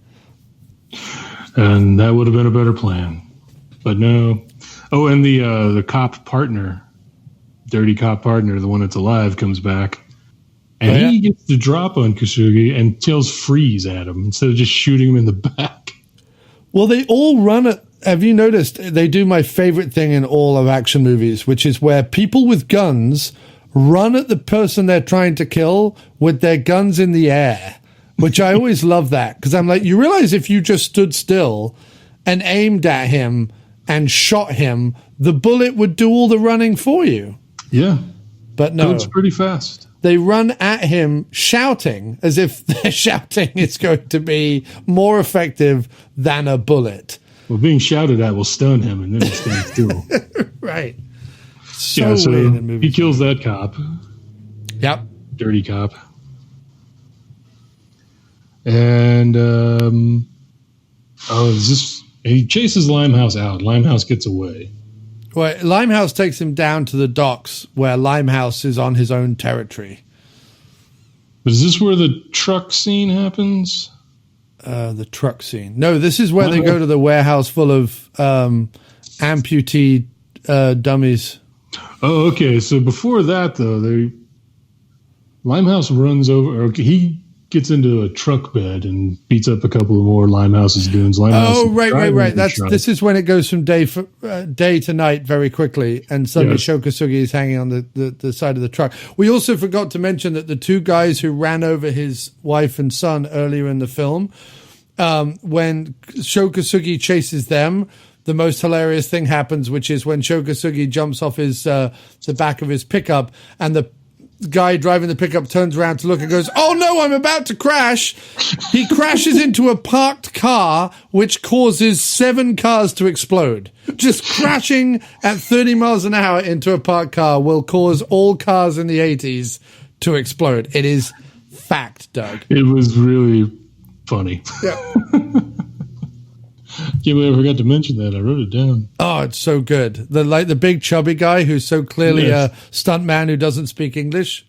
It's just an Italian stuntman. Yeah. But yeah, he goes, "Oh no," and then crashes into I expected him to crash into, I don't know, a big oil tanker or some barrels of whatever or something, but no, just a couple of parked cars. And as you know, in the 80s, Doug, they didn't have the safety requirements we have today, and a slight dent on your engine would cause it to combust instantly.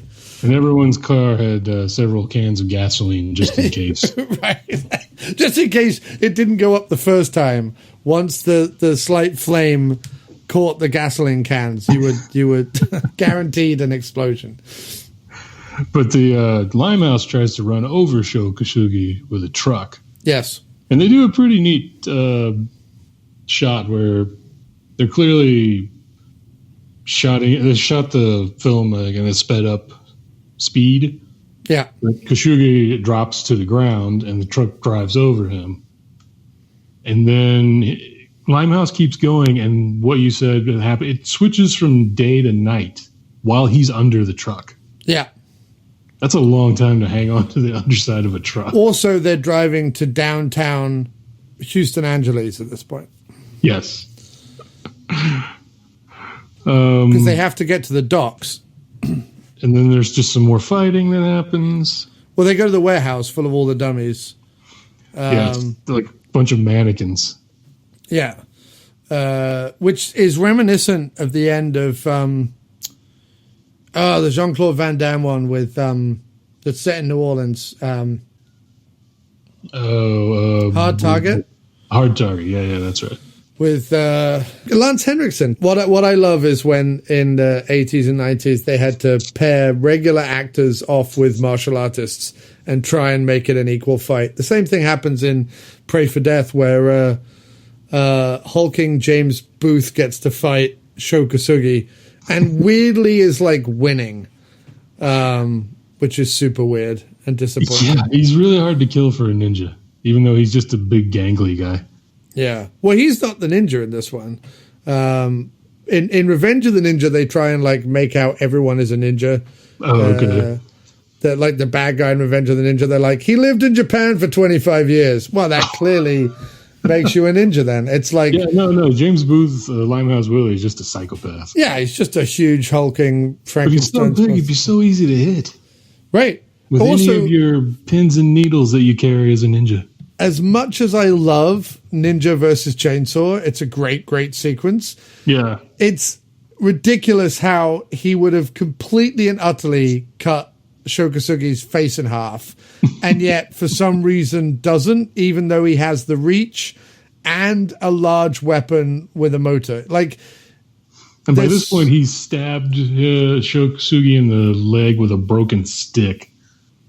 And for the rest of the fight, his one move is to grab the stick that's still hanging out of his leg and twist it about a bit. Like, that's his move. Kosugi never learns to guard that part of his body. Right. Well, I don't know, pull the stick out and wrap it up or something. He does wrap it at one point. Well, he applies a tourniquet, I think. Yeah, that's right. But he doesn't, I don't know, or use ninja magic or something. Like, I don't know, do a belly dancing trick to disarm him and then slice his head off or something. Something like that would have been good. Maybe he has said he is going to make him pray for death. Yeah. There's one nice sequence in their fight where Kosugi has a sword and he has a fire axe, Limehouse Willie. Yes. And he uses the axe to at one point break the sword in half. So Sho Kosugi uses the broken half of the sword to chop the head off of the axe. Yes. He should have just stabbed him in the gut with the broken sword, but no. You know. No, that wouldn't have been a sufficient enough castration metaphor there, Doug. So everyone had to have their tip sliced off. Yeah, because they're going to be singing soprano in heaven. Yeah, maybe it was a sly circumcision commentary. I don't know. Sly. This movie? I don't know. Yeah, so they're fighting through all these broken mannequins. That's pretty cool. I like that part. Just gives a sense that they could be hiding somewhere and you wouldn't be able to see them. Yeah, except again, like James Booth Limehouse is being more ninja-like than Sho. I think he just appears out of nowhere like, Jason Voorhees or something. I think he's a monster. So I mean, basically the film ends. There's the scene in the graveyard where the cop's like, "You get away with it all." We haven't gotten to the end of Limehouse Willie. Oh, right. Okay, yeah, just explain how he dies. There's also the scene where Sho Kosugi very slowly removes his mask. Oh, he chains Limehouse Willie. Oh, no, he pins him to a conveyor belt. It's one of those old log saws, Well, he's using his nunchucks that have hidden blades in them. Oh, that's what that was, yes. And he stabs him through the hand, and he stabs him through the foot or the leg or something. I think both his hands as well. And then both of his hands. Maybe he ties his leg. I think he ties his leg. Okay, I thought he stabbed. No, you stabbed both hands. You're right. But then he does a slow, dramatic reveal to show his face, and Limehouse Willie is super surprised, even though this is literally the only Asian man in this town. In America, Doug. In America. Probably in America. I'd yeah. But it's the only one he's seen in a long time, as far as I can see from this movie. Did he just assume he was being attacked by a different ninja? An Asian ninja? I've heard of these, but I've never seen one. Yeah. So then Kosugi turns on the conveyor belt that sends the log that he's pinned down to. And he does indeed make him pray for death. Yeah. Kill me, you bastard! Kill me! And you hear him get sawed in half and scream. Yeah. But they don't really show any of that. No. No, not at all. And that's the last of Limehouse Willie. And I guess the Houston Mafia, because I think he'd already killed everybody else. Yep, he sliced the ham in half.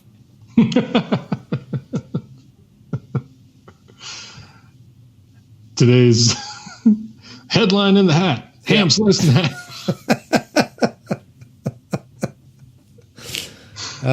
This would have been a much better movie had it taken place in 1999 in Houston Angeles.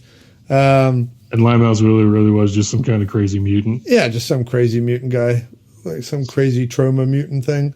And now we go to the graveyard, as you say, where Sho Kosugi is telling his kids that they're going to stay because that way their mom will never get lonely in America, in a graveyard, because she's dead. It's what she would have wanted. She didn't want you to be safe, happy, idyllic. She wanted you to have to fight your way out of a gas station bathroom or fight your way out of a bodega, fight your way out of a supermarket, fight your way through school. She wanted you to taste it on the rough streets of Houston Angeles the rest of your life. She wanted you to basically live in the video game Bad Dudes. Yeah. I love how the kid is like, are we going back to Japan now, Daddy? Because you can tell inside he's being, please say we're going back to Japan. Where exactly no one tried to kill us. Zero people. Now it's every day. Yeah. To which Sho Kosugi is like, speak for yourself. My own brother tried to kill me in Japan. You just don't know about it. And that's when the police chief shows up, right? Yeah, the guy who's done literally bum kiss the whole movie. He should have been shaving at the gravesite. He should have been shaving in every scene. He should have been shaving in the hospital when Sho Kosugi gave that impassioned speech. That would have been amazing. This is a good speech. Hang on. I want to look good while you deliver it. Each time he's shaving with a different implement. 1 minute he's shaving with the electric razor, then he's got a bic. At last he's got a straight razor. That would have been amazing. And he starts to talk about, allegedly, there's a ninja. Well, because what's hilarious about this is that at no point does the audience think, I wonder if Sho will get away with this. They just assume good guy versus bad guy dead, film over. But Sho and James Booth, who wrote it, clearly want the scene where the police chief is like, we know it was you and you won't ever do that again, but all of the gang are dead and nobody's investigating it. And you're like, none of this is needed. No, he says the line, fortunately, gangland-style killings save us a lot of police work. Like, now they don't have to arrest Limehouse Willie. He's been sawed in half. Well, I mean, it's true, though. If you look at the record of the police in this country investigating gangland killings, they don't. So it is accurate. And he also says to, I don't know, Sho Kosugi says something, I forget what, but he says, that's very observant. You should have been a detective. And I felt like that was almost the backdoor pilot suggestion for Ninja PI. Right. Wednesdays at 9, Ninja PI. Cop by day, ninja by night. He never sleeps. He doesn't have to. Ninjas don't need sleep. Yeah. That's another one of their powers. Sho Kosugi is Ninja PI, coming to NBC this fall. A Netflix original. Yeah. Sho Kosugi, Ninja PI. With his sidekick, Roy Schneider. Don't ask us to explain it. Just Roy Schneider is we his can still sidekick. get this going with Kane. Right? Sho Kane? Kosugi's too old now, but Kane's right in the wheelhouse. Is Roy Schneider still alive? That's a good question. I'm going to guess no. No. Or they'd be making new, Blue Thunder movies. Either that, or it could have been like Sho Kosugi and Brian Dennehy. He's alive. Yeah, Somehow. he's a bit old right now, but like he's very old. prime 80s Dennehy with prime Sho Kosugi as his like ninja partner. That would have been amazing. Roy Scheider passed away in 2008, so Damn it! yeah, we were so close, but still so far away. So final feelings on Pray for Death. It's fun. It's got enough going on. It's not the best of his ninja movies. You could definitely find some better ones. It's not anywhere near as crazy as Ninja 3: The Domination. It's not as fun as Rage of Honor, which is the other Gordon Hessler Sho Kosugi partnerships, which is the one he does right after this. Rage of Honor is probably his best one. In Rage of Honor, they just kind of go, he's a secret agent and he's a ninja. Okay. Yeah.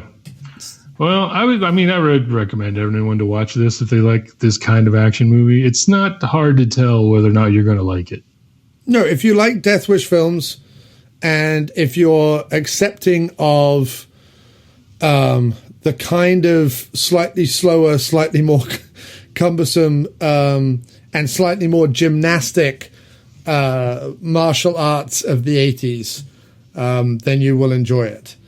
Just don't go in expecting, the kind of Donnie Yen, Scott Atkins kind of fast fists Of course, no. modern style. The choreography is not, the greatest. No.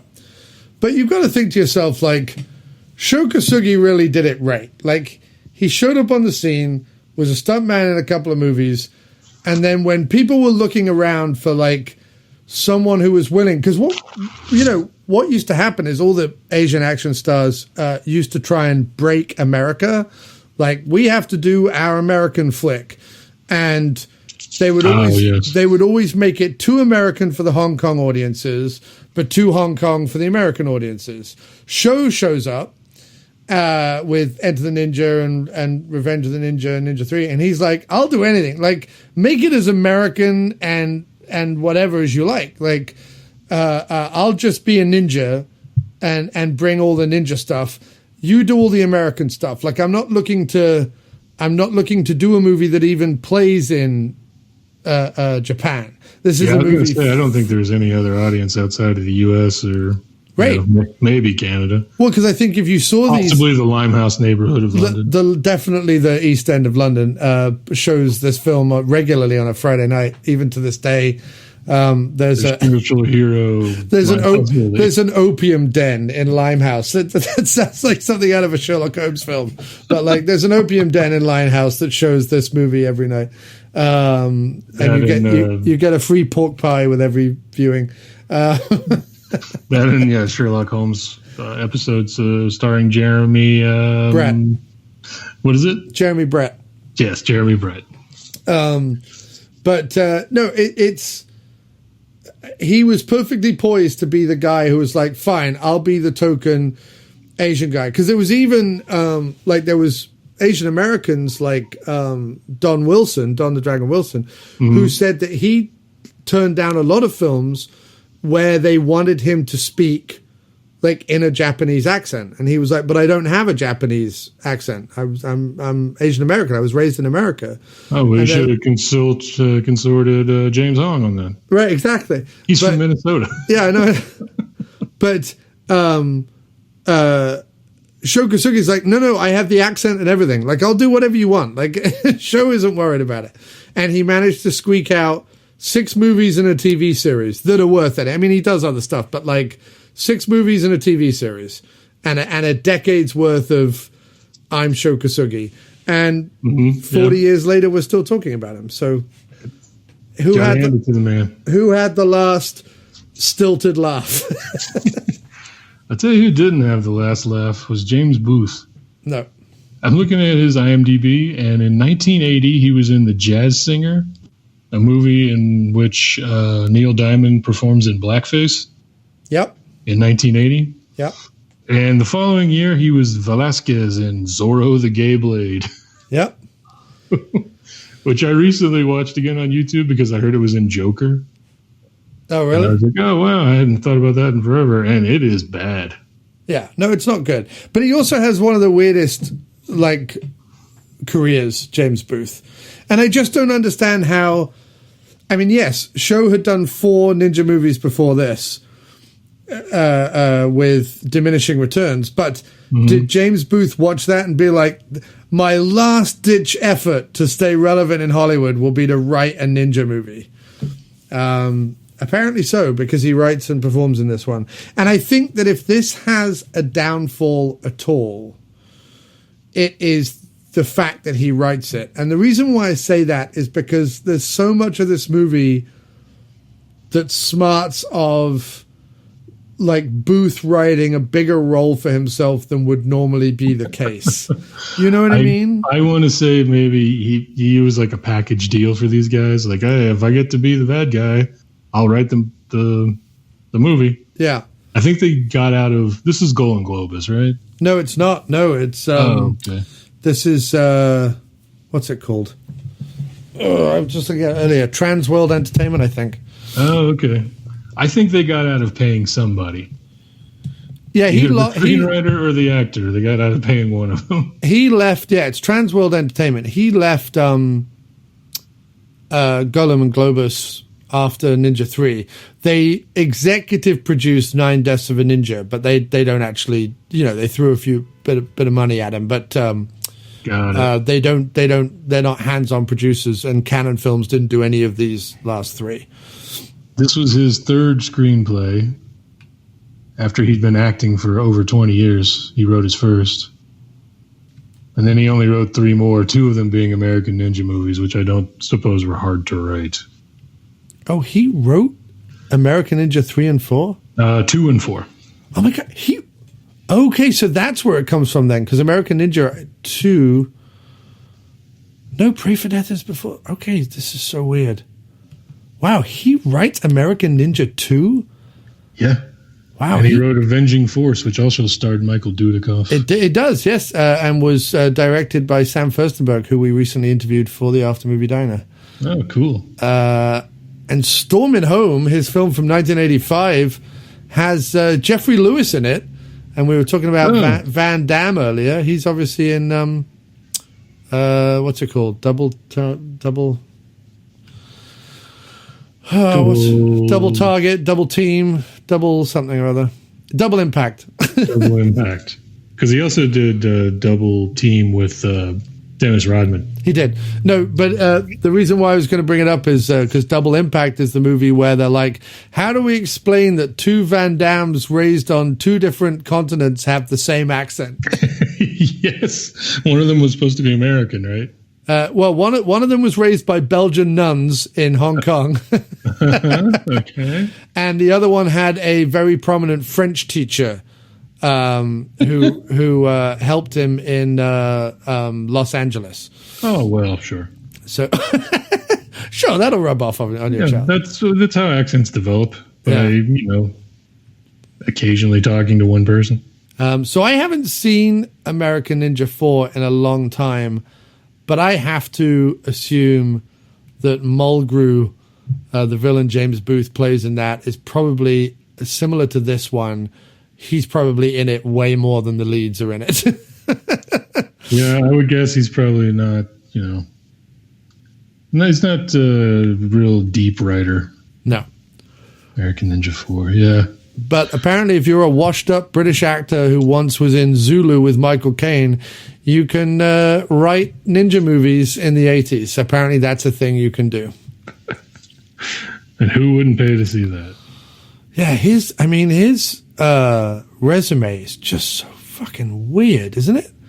It's very dense. It clearly goes back to England in 1956. He was uncredited. It says he played bit role. Yeah.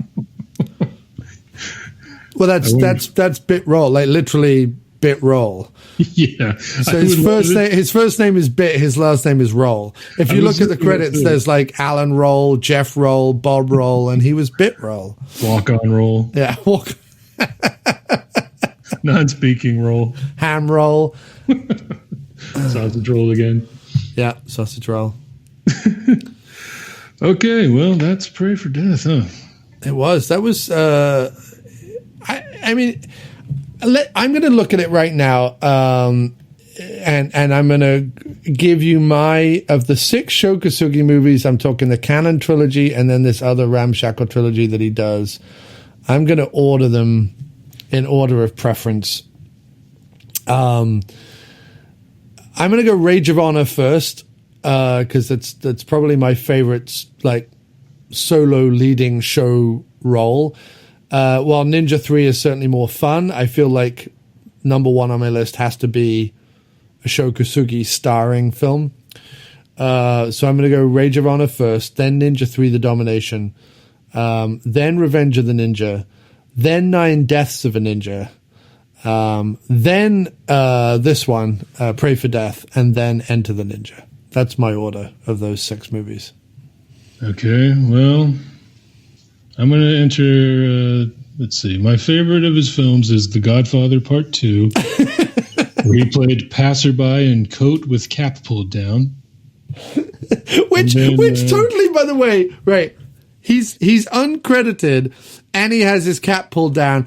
I feel like he's just claiming that. I feel like anyone could just claim that. Oh, I was in Godfather 2. Oh, you were? Yes, I'm the passerby with my cap pulled down. How can we tell it's you? You can't. My cap is pulled all the way down. And I'm uncredited. I follow that with The Bad News Bears Go to Japan, where he played kata demonstrator, uncredited. Yeah. And then Bruce Lee Fights Back from the Grave, where he plays Suzuki, uncredited. You like all his uncredited roles? I think he's one of our greatest uncredited actors. Oh, and then Tenchu, a video game where he was a voice and also uncredited. Wow. The Bad News Bears Go to Japan. Who would have guessed that? I did not expect to see The Godfather Part 2 on this list. No. Or that Tony Curtis did Bad News Bears, went to Japan. My God, there's a lot of Bad News Bears movies. I had no idea. There's the first 2 and the remake. Is there more? Yep, Bad News Bears in Breaking Training. Okay. And then Bad News Bears Go to Japan. And then the Bad News Bears, the original. And then...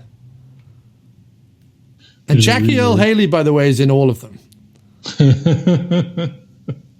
Tony Curtis took over for Walter Matthau, huh? Yeah. Yeah. That's crazy. They should just do a Bad News Bears every 10 years with Jackie Earle Haley in it. Even now, like with his creepy old face. They better hurry up. These 10-year reunions aren't going to go that long. Well, they're doing that now. Have you noticed, like, when they're doing sequels these days or remakes these days, they're like, we got back the original cast. Like, in the Halloween sequel, they went and found the girl who played the original little girl in the first ever Halloween, who apparently ended up being a real housewife of New Jersey, who is now going to play exactly the same role she played in the original Halloween in the sequel to the 2018 Halloween. I'm like, why does anybody care? You could literally claim any act. That's like coat pulled down or hat pulled down or whatever. You could claim anyone was that little girl in Halloween. Who remembers the little girl in Halloween?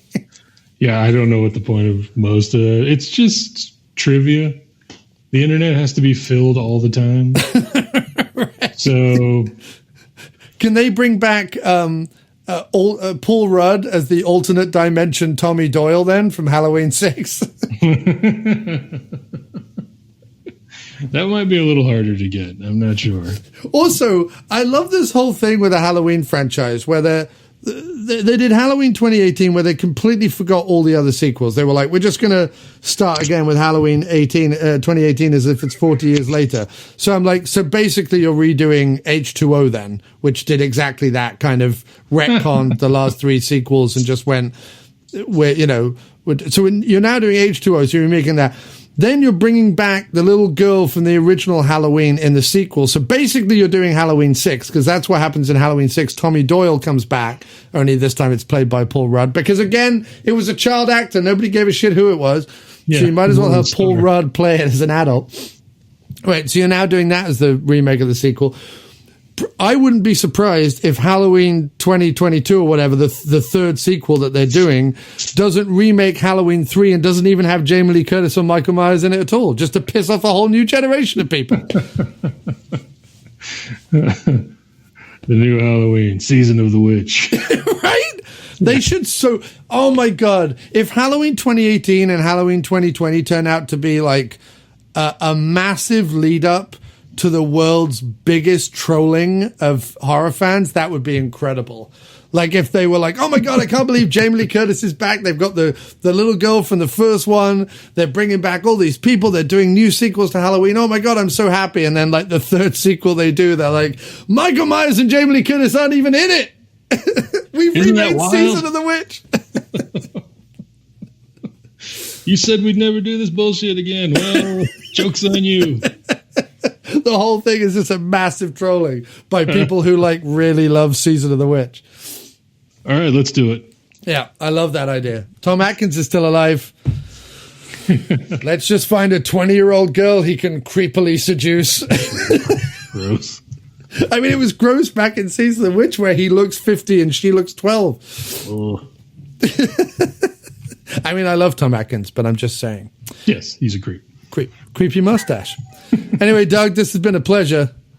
Yeah, over here too, man. Thank you. It's been a thrill to have you back on the show. And you will be hearing a lot more of Doug in 2020 as Doug returns to the Big Apple to do whatever life has to offer him. I will quote from the Ninja Master at the beginning of this movie.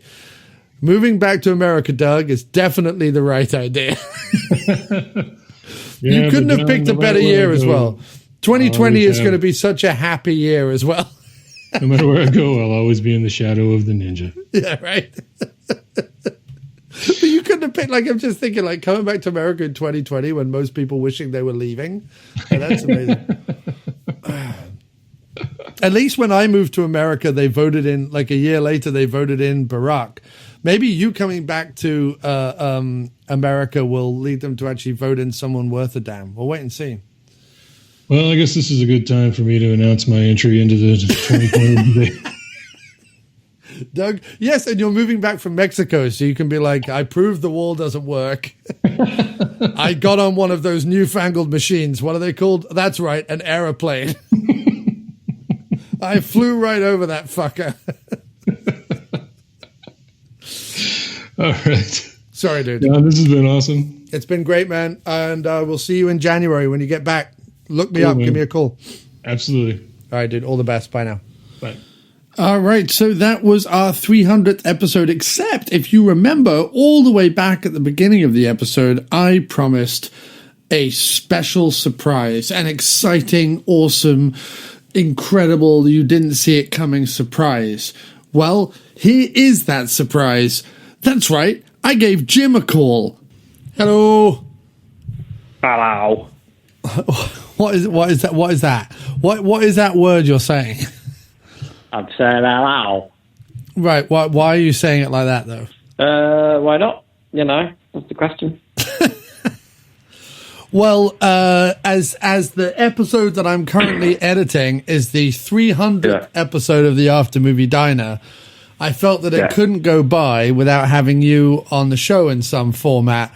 So the listeners have had to, or will have to, cope with this compromised situation of you on the other end. It is a compromised situation that I don't pretend to be happy about. Listen, if all things were equal, then am I on any of the big episodes, or do you skip? Because I don't think I'm on like 100 or 200 either, am I? You're on the eight-year anniversary episode and on the 7th-year anniversary episode. You're on a bunch of anniversary episodes. Yeah, but that's just like round about the time of, you know. No, they always drop on exactly the date. What's the date?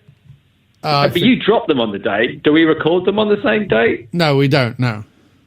Yeah, see, that's my point, right? But the actual hundreds, the big episodes, the one that you give the real push to, no, conveniently, I'm never on them. I give the push to the anniversary episodes.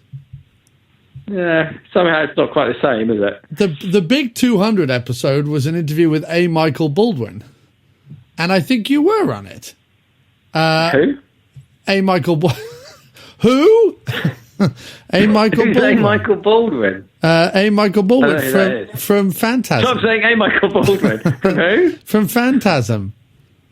I don't know who that is. And there was a song about your hat from Voodoo Fuzz. I remember that, but I don't think I was on it. Why would you talk to a bloke from Phantasm who I don't know who it is and then put me on the episode? What would I have to say apart from who's that? And then you'd like cut away. This is my point. It's fine.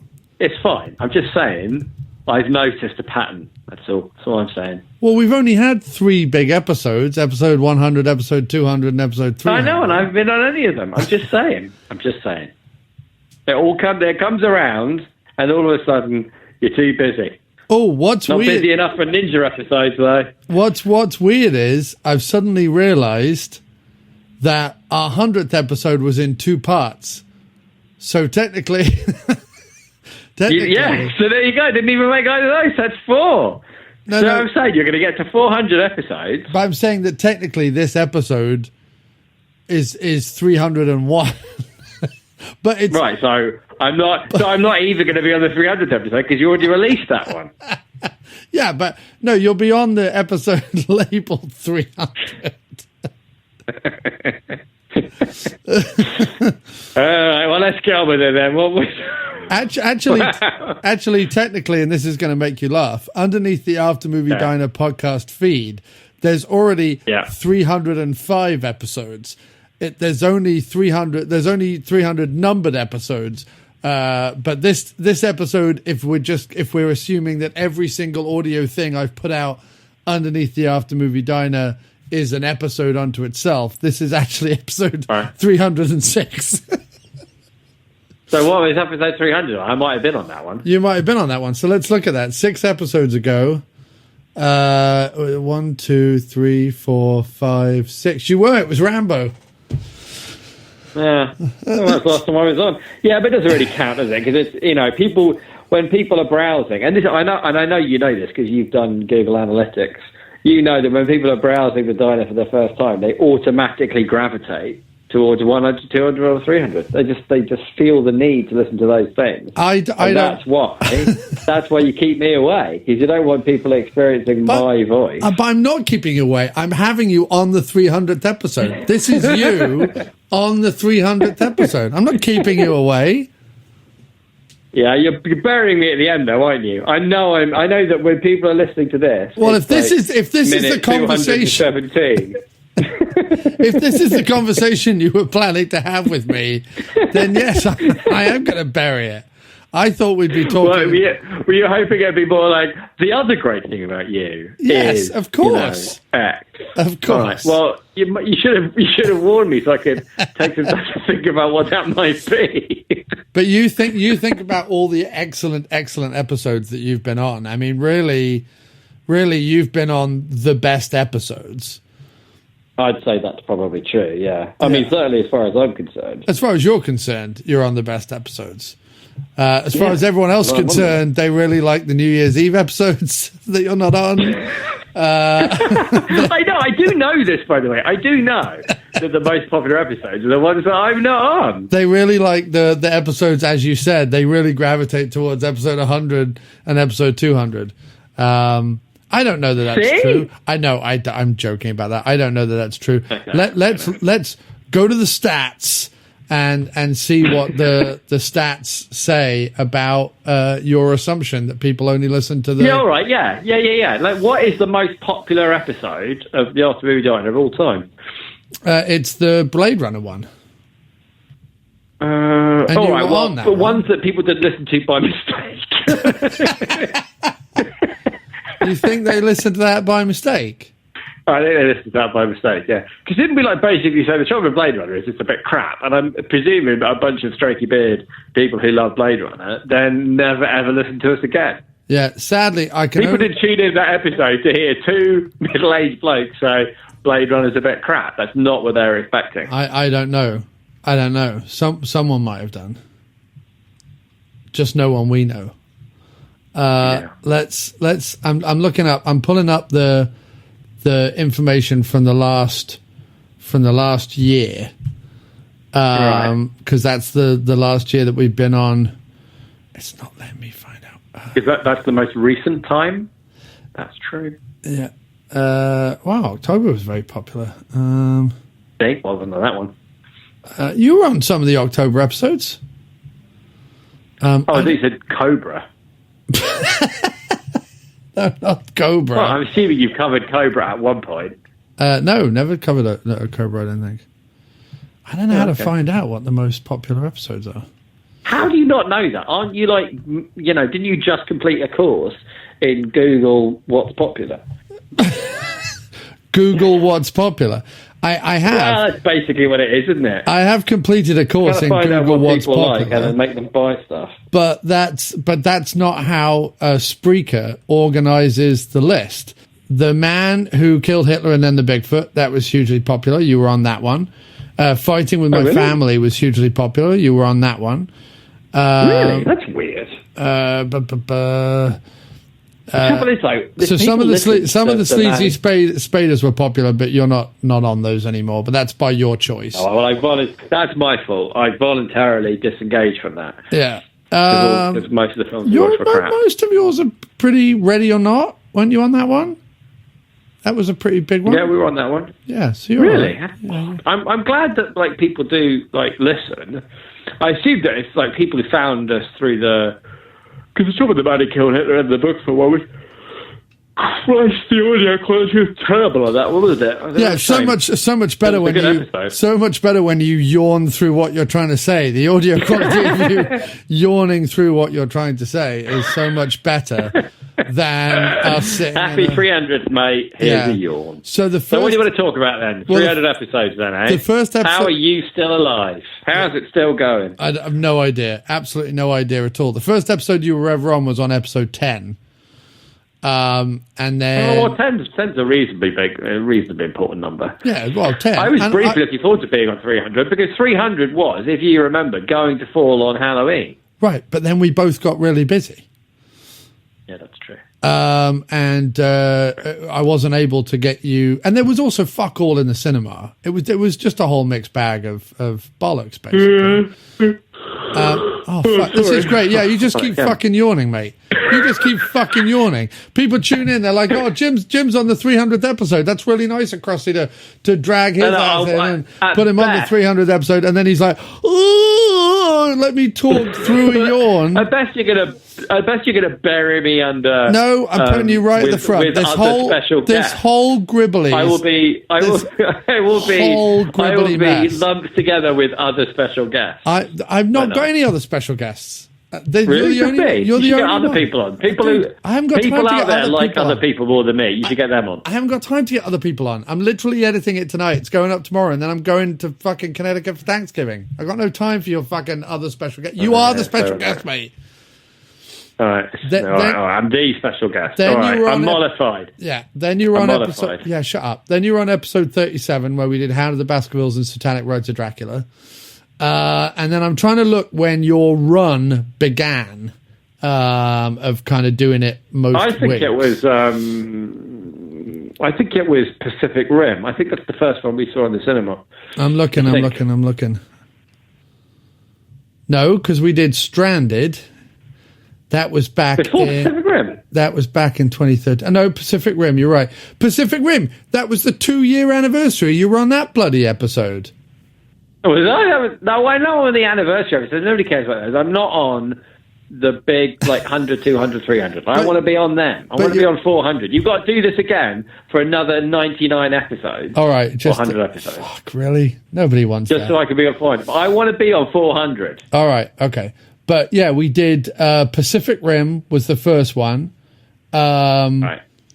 And then you weren't on the next 2 or the next 3. But then you were on Stranded, which was back in 2013. And then you weren't on a few more.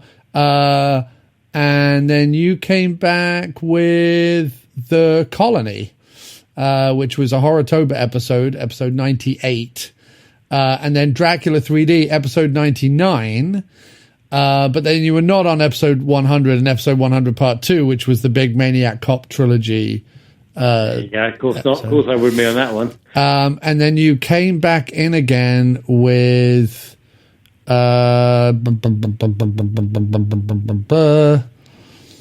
few episodes. Well, you didn't come back again till 2014 with 3 Days to Kill in February of 2014. And since then, we've pretty much done it almost every week, I think. Well, that's pretty good then. No, I'm wrong. There was another huge, great section where you weren't on it. And then I'm trying to find the one where it started with you and then it continued with you. Do you know what I mean? So yeah, I think it's probably that one. I think there's just times when I'm not around. You were on the Brit Horror Double Bill. You lose interest in me. You're on the Brit Horror Double Bill, and then you were on the 3rd anniversary show for Lucy. You're on all the anniversary shows, mate. You're on all of the anniversary shows. That's what you're on. That's your yeah. I know. But anything you plan, the anniversary shows happen to by chance fall on the anniversary, and you remember as we go to the cinema, this must be the anniversary show. But every time you got a big 100, 200, let's hit them with the Maniac Cop trilogy, or what are you doing, Ninjas or whatever this time. Anytime you sit down and plan, what do I want a great episode to look like? Right, but that's not what I did. The answer is, but that's not me. But that's not what I did this time. What I did this time was I was running out of time in November. I put the feelers out. 2 people came back and was like, we'll do Ninja episodes with you. And episode 300 happens to have fallen on the second Ninja episode that I recorded. Honestly, I didn't plan for anything for the 300th episode. The fact that I left, even the A. Michael Baldwin interview, I had lost that interview in time. I had done that ages ago. And then finally found it again off an old hard drive. And was able to pull it out. And it was only then that I was kind of well, it might as well be the 200th episode. It's not like I planned this shit. The Maniac Cop one was the only one that I really planned. And that's because the Maniac Cop 2 anniversary happened to fall around when I was doing episode 100. But that's it. I'm mollified. You're mollified, mate. If anyone deserves to be mollified, it's you. It needs to be mollified with a fucking cricket bat. Anyway, I'm really glad that we did this. I'm really glad that we recorded for the 300th episode 15 minutes of your bollocks. 15 minutes of... So you are going to stick this on at the end. You're going to stick this on a minute I'm sticking it on right at the beginning so that everyone turns off and no one listens to this episode. If anyone, I'm screwing over Doug, who hasn't been on the podcast for years. You need to. Years. Doug's a big noise. He's a big noise in Canada. You should definitely leave with Doug. Not Doug in Canada. Doug in Mexico was in Seattle, previously in New York. Different Doug. Doug Frye from Schlock Treatment hasn't been on the podcast in years. It's his big return to the podcast, and to. Well, I've ruined it. I've ruined it. To precursor him, we've got to listen to your flappy gums Well, don't going put me in the on. beginning. Never put me in the beginning. I'm putting Always you put right. me at the I know. end. I'm putting you right at the beginning. Don't put me at the beginning. I'm putting you. Well, but say something nice then. You'll put me at the end if I say something nice. No, I'll put you at the beginning if you say something nice. Well, I don't want to be at the beginning. I want to be at the end. You want to be at the end. How do I get at the end? How do I get at the end? Stick me on the end. You want to be at the end. Maybe on bonus content. Yeah, I did, yeah. I wanted to put you at the beginning. No, put me at the end. Make me bonus content. Because people like get 3/4 of the way to the Ninja episode, go, oh, that was nice. And then they'll press nobody pause wants to go our- make tea or whatever. nobody and then wants they'll our- never come back. Nobody wants our bonus content. That's what I'm saying. That's why you should stick with the end. And we're like, yeah, I guess I might get around to that I one don't wanna day. And stick then your boner it'll at the never end. happen. I'll remain like Schrodinger's podcast guest. I might or might not exist because you never got to listen. Do you know what I mean? You're fine. You can do that with every time you do an extra like episode, you should say stick around at the end for a massive surprise or whatever. And then people will never get that. They'll never call you out, and it's just the massive surprise is like you wait 5 seconds of silence, then you go surprise like that, and then you end the podcast. Well, no, That's what I would do. Would that work? No, it doesn't work. No. Okay, all right, fair enough. Well, I'm no marketing genius, mate, as you know. Well, look, I'm not putting this rubbish at the beginning, so yeah, I'll stick you at the end. You can be bonus content or whatever you want to say. Well, do you want to? Should I say that I admire your tenacity? No, I don't want you to admire anything about me. Stop admiring things. It's a huge, huge one for me to be involved in the podcast every week, or nearly every week. I enjoy it enormously. I enjoy bickering with you. I enjoy talking rubbish. Yeah, I mean, this was all predicated off like Dr. the darker corners of the menu. This was all predicated off Dr. Fuzz on Twitter. Although I was already thinking that I wanted to get you on the episode, but he was the one like, we love you. We love it when Bobcat Ball8 comes on and bickers with you. And then, well, yeah. Well, so then you were just that's what you wanted. I thought that's what I'm giving the people what they want. What, giving the person what they want. With the person, person. a person, the only one who's got any patience for my shenanigans. What he wants. Why wouldn't I? He's the only one who's got any patience for my shenanigans. Right. Well, there we Everybody go. else rolls their eyes when they hear my voice. Every time they hear the sound of a diner, I could hear like 100 eye rolls. You know what I mean? Oh God. Why can't he get Doug on, is what they're thinking. Well, and then you finally do. Yeah. They've just listened. There I am at the end. What I love is I've got to edit this now. I was hoping we could just do a quick phone call that wouldn't need editing. Do you want to do that? We can do that. Let's do that. Why don't you just like pretend like it's the beginning? No. And we'll do a quick phone call. No, this is it. This is what you've got. This is what you've given me. And this is what you've got. So just stick it unedited at the end, and then it looks like one of those episodes you do that will like never end, like one of those 5-hour episodes. And this could be the thing at the end, right? Yeah. Let's do that. Basically, well, there we go, sir. 300 episodes. Technically 306 episodes. But that's because the numbering scheme got a little wonky, and I did like a few bonus episodes along the way. Like there were 2 episodes where I did. You do bonus episodes? What were your bonus episodes? We did some Q&As from conventions and stuff that I went to that I put out as just like one-off things. This was before we had booth talk. Okay. So, and then there was the 100th episode is 2 episodes. Right. So yeah, so this isn't, I mean, it's not even special really. And it's definitely not special now that you've wiped your scum all over it. Well, that, to be fair, is true of every podcast that I guest on. Yeah. As soon as my voice happens, it is no longer special. People are dragged into the morass of mediocrity that is currently eating Western civilization alive. And if anyone is an antidote to that, it's me. You, on the other hand, are some sort of personification of it, and I have to do that's what I'm saying. battle with it every week. You are out there fighting the brave fight for people who care about things that shouldn't be cared about, and here's me, just, wasting everyone's time. Blindly wandering around like a big fool. Stumbling into the wrong things on a menu and then eating them in front of my face. exactly. Liking the wrong things. Yeah. Oh, not liking the right things. It's a constant battle for you. Well, if you liked ninja films, you would have been on this episode. Yeah, it's not I don't like ninja. I watched that one ninja film with you, and it was all right. What was it called again? Rage of Honor. Yeah, that was all right. I think it's because it's one of the best ninja films ever made. That's why. Well, yeah. See, I don't have a problem about ninja films. Well, ninja films are fine. Well, you could have spoken up. Been on this. Too late now, mate. Ninja-vember series. Well, if there'd been a ninja film out of the cinema, I would have done it. Well, let's leave Ninja-vember with. Well, it's not even a whimper, is it? It's kind of like a slight. It's like that thing. Well, it's a whisper, isn't it? Like a ninja. Well, it's not. You don't want ninjas doing anything with a bang. You want ninjas doing like silently. You know when it's slipping silently into the night, as will.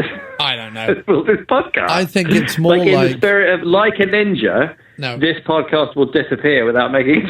I think it's like when it's cold outside, and you're not sick or anything, but you get one of those watery. Nostril emissions all over your upper lip. That's what this ending of this podcast is like. You are the watery nostril emission of podcasting. Well, only of this podcast. Only of this particular episode, yeah. Normally you're gold. No. Normally you're gold. Normally Jim Wallace spells GOLD. However, not this time around. This time around, Jim Wallace. This time around, it's spelled SNOT. Spelled yawn. Yawny, dribbly snot. And I wouldn't have it any other way, mate. Well, thanks for having me on, man. And congratulations on your 300th episode. In all seriousness, I have watched podcasts die by the wayside through people just, getting depressed, basically, to stop doing it. And your commitment to the diner and what it does for you and what you do for the people who listen to it is something that I admire and I'm very proud to be a part of. So thank you very much.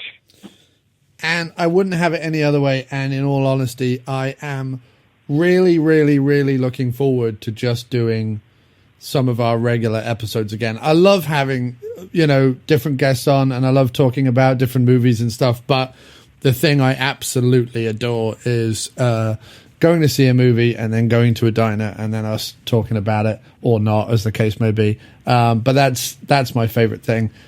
So while these Ninja-vember episodes and Horrortober episodes have been good for what they were, I am looking forward in December and January to getting back to our weekly gubbins. That sounds good to me, mate. I'm very much looking forward to that. Sounds lovely. All right. Well, this has been the After Movie Diner's 300th episode, and you just heard from the watery nostril emission himself, Mr. Bobcat, Mr. Bobcat Ball-ache, Jim Wallace. Thanks very much, folks. Good night. Good night. Good night, Cleveland.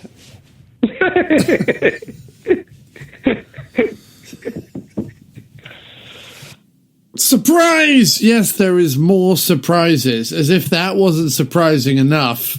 There's more surprises because I quite like the idea that this podcast just never ends. But yeah, there is more surprises. Just this week, I put out my 2019 Christmas single. It's got 2 songs on it. It's available on Bandcamp right now, which is miscplumbingfixtures.bandcamp.com, MISC plumbingfixtures.bandcamp.com. The single is called Christmas, Christmas, Christmas 2019.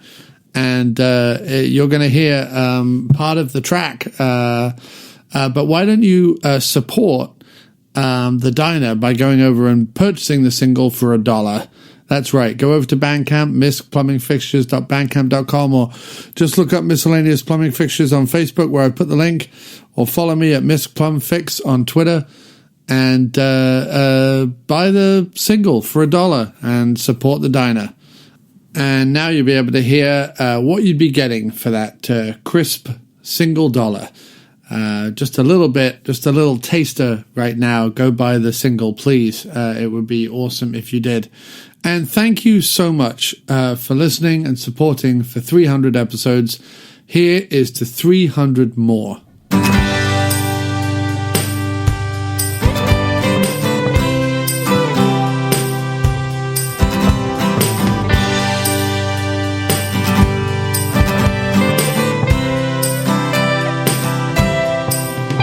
Mary steps into the kitchen, a vision Christmas morning. While we're in the living room, the tree we are adorning, the old Cadillac up on blocks in the front yard. But we will celebrate Christmas merry if times are good or if they're hard.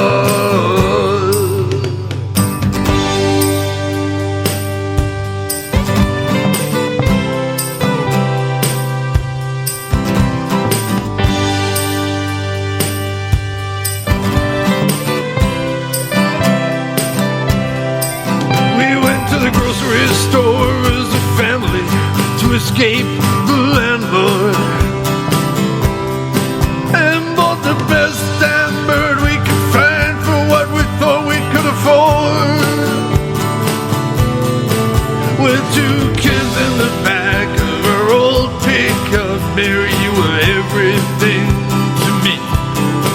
Oh, Mary, let's keep on driving to as far as our eyes can see. Let's have Christmas on the road. Let's see the land. Well, let's live as free, Mary, as any 2 people can. With 2 kids in tow, we won't just have one small tree. We can have a whole row. Let's gas her up, Mary, and see just how far we can go. We'll pick up hitchhikers and let them join in our feast of some chips, a few Twinkies, and whatever the gas station has to eat. We'll meet the soul of the earth. We'll break bread. We'll see this whole wide land of ours. Please tell me, Mary, this is everything your heart desires. Let's have Christmas on the road. Let's follow the white lines to the holiday. If home is where the heart is, then with you, Mary, and the kids, home is any place. And your presence is presence enough.